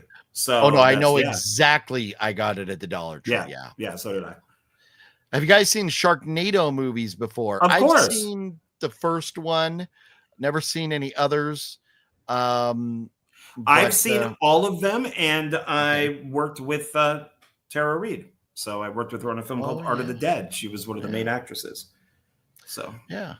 I don't know if I'm allowed to say this or not, but I worked and know a guy who was supposed to direct Sharknado and passed on it. And then it went to the guy that it did. Mm-hmm. I'm not maybe sad for the guy who passed on it because those things. Oh really no, it's definitely a career changer. It's definitely a career changer. Yeah. But anyways, what are you going to do? Have you guys, so we talked about that. Antonis, I saw a few. They aren't very good. No, they are not very good. I liked Art of the Dead. What did you do on that, John? I was a production assistant on that. So I was like one of the main production assistants. So I worked. You were doing a lot of helping get people from the airport and stuff, right? I was, I did a lot of driving. I was when you weren't on set. Yeah. You were on set, but I mean, also you helped facilitate people. I mean, the good thing is that I knew a lot of the people who already worked on there and I'd already directed stuff. So I went in as a PA to basically just really help out wherever I could. Yeah. So, which is what I do with most people it was a Mahal Brothers film and it's good. I enjoyed it quite a bit. So yeah, if you look in the credits, I'll be there at the end. So, but I was a driver. I mostly drove around the actors and actresses separately. The guys, all we did was talk politics, but the girls acted like I wasn't even there, and it was all the girl stuff. Wow. It could be sexual. It could be whatever it might be. I mean, I was like not even there driving. That was amazing to hear what these women were talking about. this one time in 2016, I drove a van load of girls to the Clown Motel and got to listen to them for about 5 hours bitch about Donald Trump. It was fucking amazing. I do remember one of them in particularly, Tasha Takosa, saying, "Why can't we just get 4 more years of Obama?" And I almost wrecked the car. But anyways, if you know me, you know where I stand politically, and that's all I'm gonna say about that. But yes, we watched The Nice Guys, and again, thank you, HC, for that super chat. You rock, and we will hear from John on that Unsane next week. I will not partake in a separate review of that, but if you want to talk about it next week here, we can definitely do that. Or you can review it on your channel on your own if you want, but I'm not. Oh no, it's for here. It's for here. So. Okay. But I thought of collecting his movies, but I don't know. He was really good at one time in Soderbergh, and then I don't know. He just kind of, yeah. Antonis, yes, that was before the election. Yep. Well, and when I was driving around the guys, that's when I was Democrat. So all we did was bash on Trump. I watched a film on Shudder called Starry Eyes. Decent horror flick. Starry Eyes. Yeah, I know of it. Maybe I've like scrolled past it or something, but okay. Nice. I'll have to check that out, Jeff. So we watched The Nice Guys. And that was because you suggested it. And you said, don't watch the trailer. Well, unfortunately, after starting the movie, I remember I had already seen the trailer before you mentioned it, but that's okay because that was a fun movie. Yeah, glad you liked it. You thoughts on it or anything you want to mention on it? Well, it's Shane Black, so it's written and directed by Shane Black. So the guy who did Lethal Weapon, and then of course some of the other Lethal Weapon films. He also did he always works with Fred Decker. So he also did like The Predator. He did Iron Man 3, Kiss Kiss Bang Bang, which I still need to get. He's a good writer for the most part. But I always thought that this was absolutely, I love this. These two guys worked so well together. And the girl who plays his daughter, I thought was just amazing. Like she was like the best thing in the film. And normally little kids, are annoying. And she wasn't. She was very funny. So it's an excellent film. So if you're looking for something like Lethal Weapon, but a comedy, I would suggest The Nice Guys. So it's very good. Yeah. I think it could have been tightened up. That would be my really only, if it could have been a little shorter because it was close to 2 hours. But it was very funny. I laughed a lot at it. And so I was very happy to watch that. So good choice there. Both of us highly recommend it. I'd say 1 to 5 stars. I don't remember what I put in here, but I would guess that I gave it 3.5. Let's see. Oh, on here I gave it 3 stars only. But what do you rate Nice Guys, John? I give it 4. Oh wow, okay. Yeah. I can't go to 4. I gave Sinners a 4, so I can't give Nice Guys a 4. So but it was a good one. It was a good one. I enjoyed it a lot. Yeah. A question for OGP. What happened to your live streams, Vegas? Suddenly it was over. I know, I went full Sopranos style. It was there and then it wasn't. No, I kid. My phone battery was down to like 3% and it just went done. That was it. We were done. So we were live for 3 hours. That will kill your phone battery. So no, my phone just took a shit. It was done. So that was the end of the video right there. I usually when I'm in Vegas, I do not go live for 3 hours. But it was fun. We had a great time with it. Let's see here. Any other comments before we hit the road? Larry, the Batman fan. I don't think any Sharknado movies are good.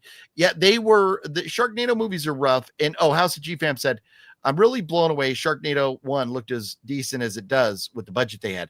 And I think that a lot of credit goes to, I think is it Anthony Ferrante who directed them? Yeah. a lot of credit goes to him. I don't know what Asylum gave him for shooting movies, but most Asylum movies are shot between 5 and 7 days, and it's one take. There's like, if you get the lines out, that's what they use. We're not, doing a lot of reshoots or retakes and stuff. So, but at that time when that came out, Asylum was making some money because of stuff like Z Nation and Black Summer. Oh, Z other Nation, things. Black Summer's very good. Yeah.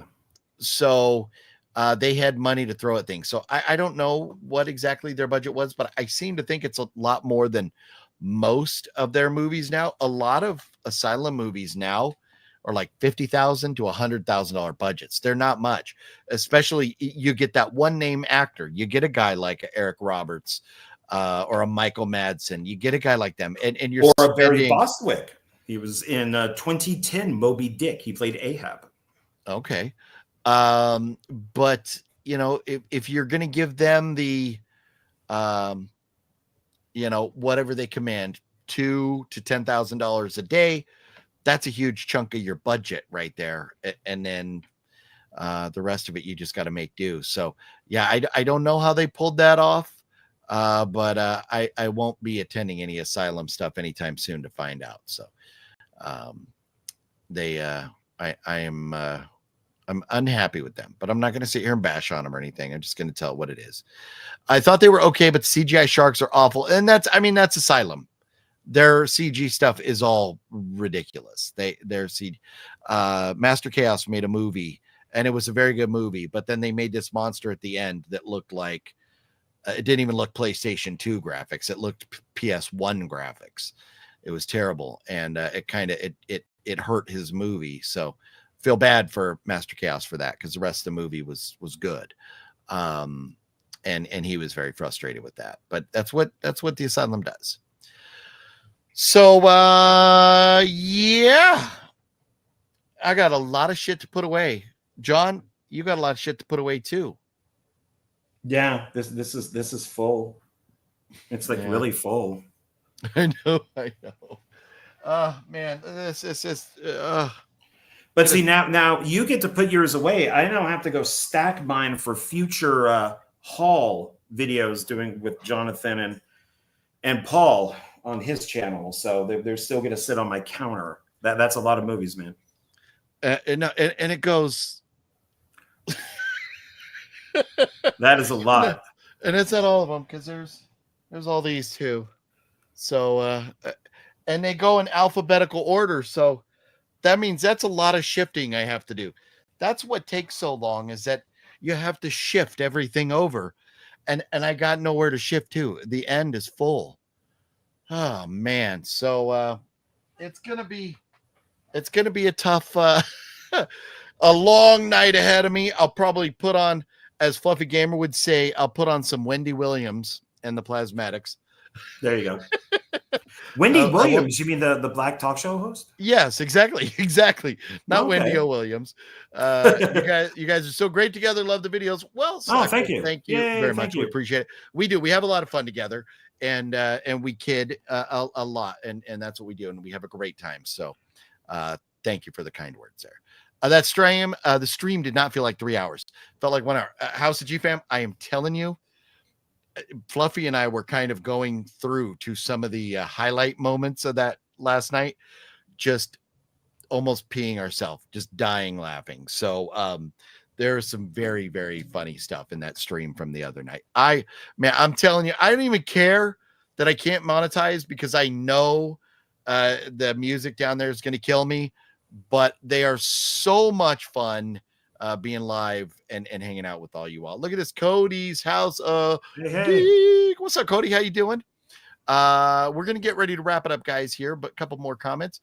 I feel like Chucky Balloon Guy in Las Vegas. Oh, you liked the Chucky. The Chucky Balloon Guy was great. The Donkey Kong, John, and these were like 10, they were blown up little balloons, like clown balloons and stuff. And they tied them and made like a 10-foot tall Chucky that this guy wore as a suit. Then they had a giant Donkey Kong. All these, we came out of this casino and there was all these balloon people everywhere. I was like, damn did somebody drop some acid into my Coors Light back there?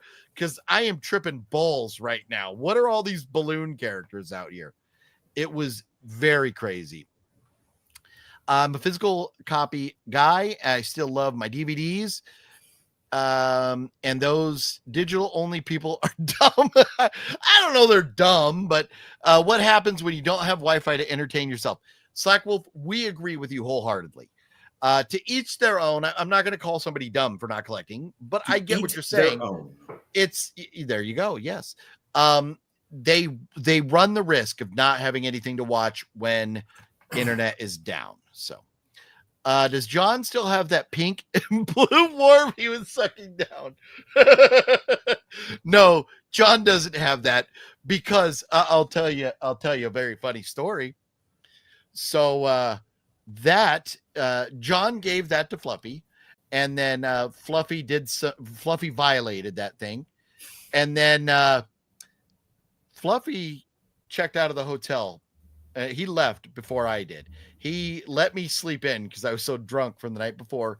He threw me a bone and let me sleep in, and he wound up taking an Uber to the airport because apparently Lyft was taking too long, and so he left, and I woke up, and that thing was laying there over by where Fluffy stuff was, all like violated and everything. So I took it and I left it on the bed for the maid to find. She's like, this is my tip. This is my tip. No, she probably walked in and goes, "This fucking job ain't worth this shit." That's or I mean, hey, you know what? I used to have like a 4-foot long giant inflatable penis that was found at a hotel that somebody was throwing out, and I was like, you can't throw that away. I need that in my life. And then Fluffy and I put it in our hotel window so everybody could see a giant penis in the window. But I'm sure maids find a lot of interesting stuff in the rooms. What do you think are the best Shia LaBeouf? Larry, I would have to know some titles. I can't name one. Shia LaBeouf. I would say Spider-Man?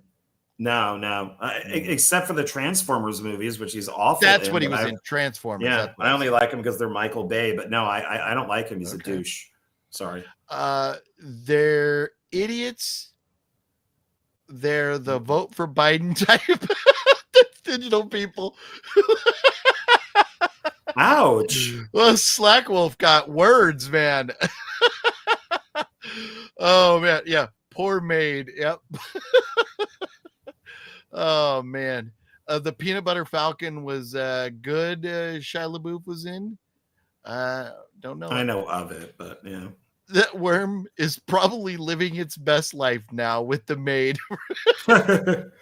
Oh man, you think she washed it and took it? She might have just taken it just to go like, look what I found.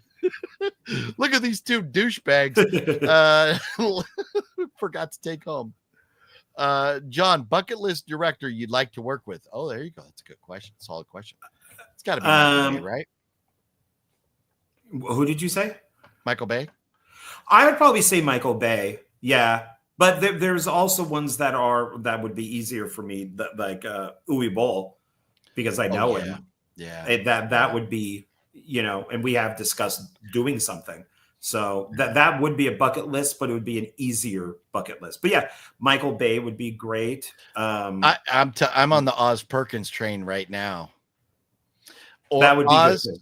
To me, I could think two right away. Oz recently joined that list, but Tarantino would have to be. To be in a Tarantino flick, fuck it. Oh my god. Oh yeah, great. Yeah, that'd be great. But we may not get any more Tarantino flicks, right? We got one more. He said 10. Okay. We're on 9. Oh, okay. The maid is probably at home with it right now. You're probably right. Holes and Disturbia were good. Disturbia wasn't bad. It's Michael Landon wrote it. The guy who did Happy Death Day. So it's not bad. I just think he's a douche. That's all. So. Yeah. He's had some problems. Yeah. OGP, could you imagine what Vegas hotels could auction off for the stuff they maids find in the room? I know, right? So, it's funny. I do need to correct something. In the video I did at the locations of the casino movie, we went to the restaurant and I was telling the story that we got from the guy that worked there. And it wasn't wrong, but it was just incomplete. So maybe we're already 2.5 hours in, so I'm not going to go into it tonight. But look up the history. If you're interested in mob and Vegas at all, look up the real history of the Piero's restaurant in Las Vegas. Before it was called Piero's, it was called something else, and it was originally funded. He never ran it, but it was originally funded by Sam Giancana, one of the most notorious mobsters of all time. So very cool stuff.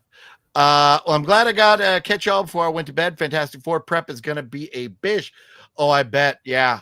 Well, good luck hey, at least nobody should be throwing popcorn all around the theater, right, Cody? We shouldn't have any of that. OGP, I'm so looking forward to Scream 7. God willing, I'm still here to watch it when it comes out in theaters. Well, I hope you will be here to watch it when it comes out in theaters. Hopefully, we all are, because I'm very much looking forward to it as well. John, you looking forward to Scream 7? Yeah, it's Kevin Williamson and Nev is back. So yeah, I'm hoping it's better than the last two. Yes. I liked him in the TV show Even Stevens, but that's probably because I was more suitable for that age. Are you talking about Shia LaBeouf? Was he in Even Stevens? I think so. Yeah, maybe. But yeah, that sounds right. Yeah, you would like that stuff.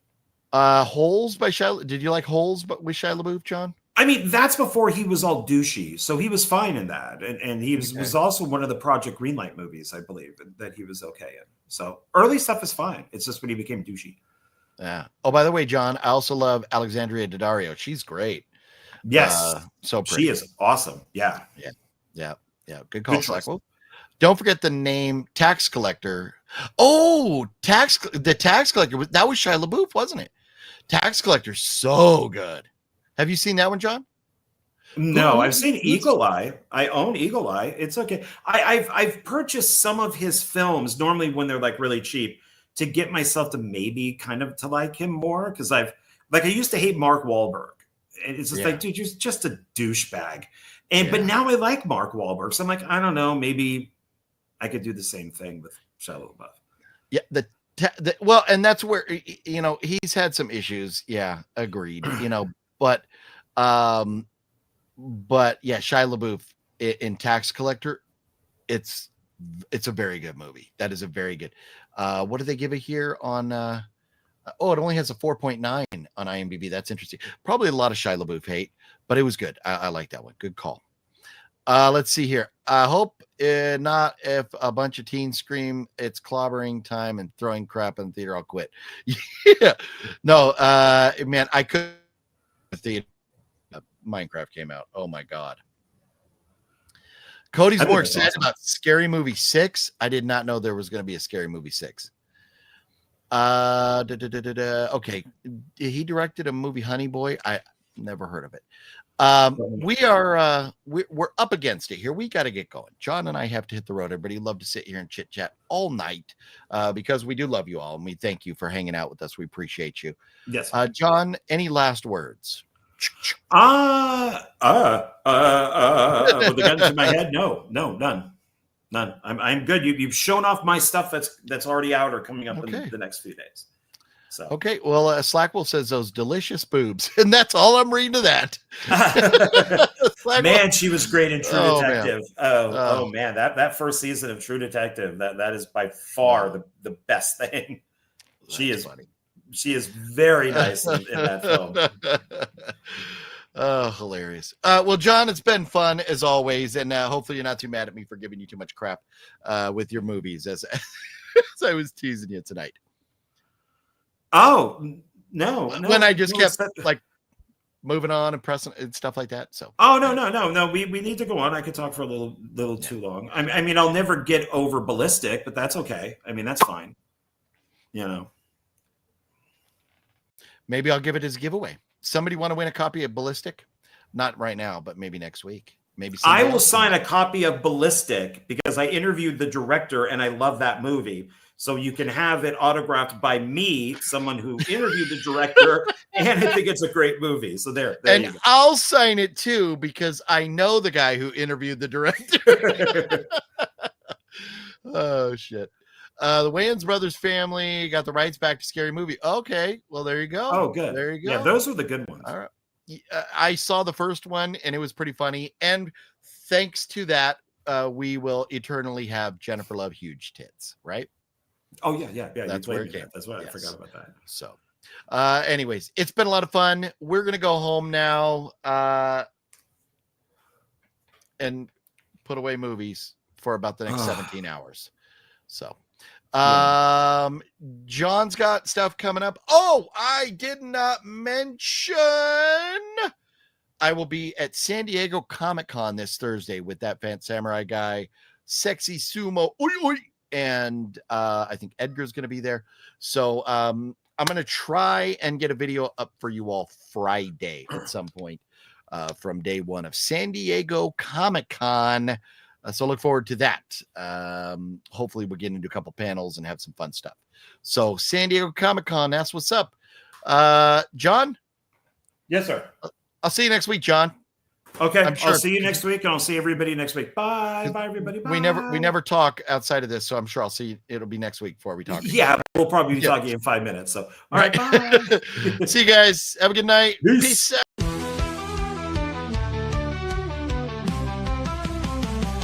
It's Horror Movie Monday, you already know. Chills in the air, and the tension's low. OGP steps up, setting the tone.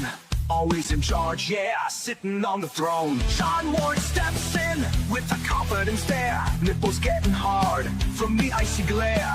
Bowser's in the back, creeping through the dark. Lurking in the silence like a phantom arc. It's Horror Movie Monday, lights down low. Screens on the screen, let the madness flow. We laugh, we jump, we scream, we play. Every week it's thrilling in a twisted way. What's your favorite scary movie? Fuck you.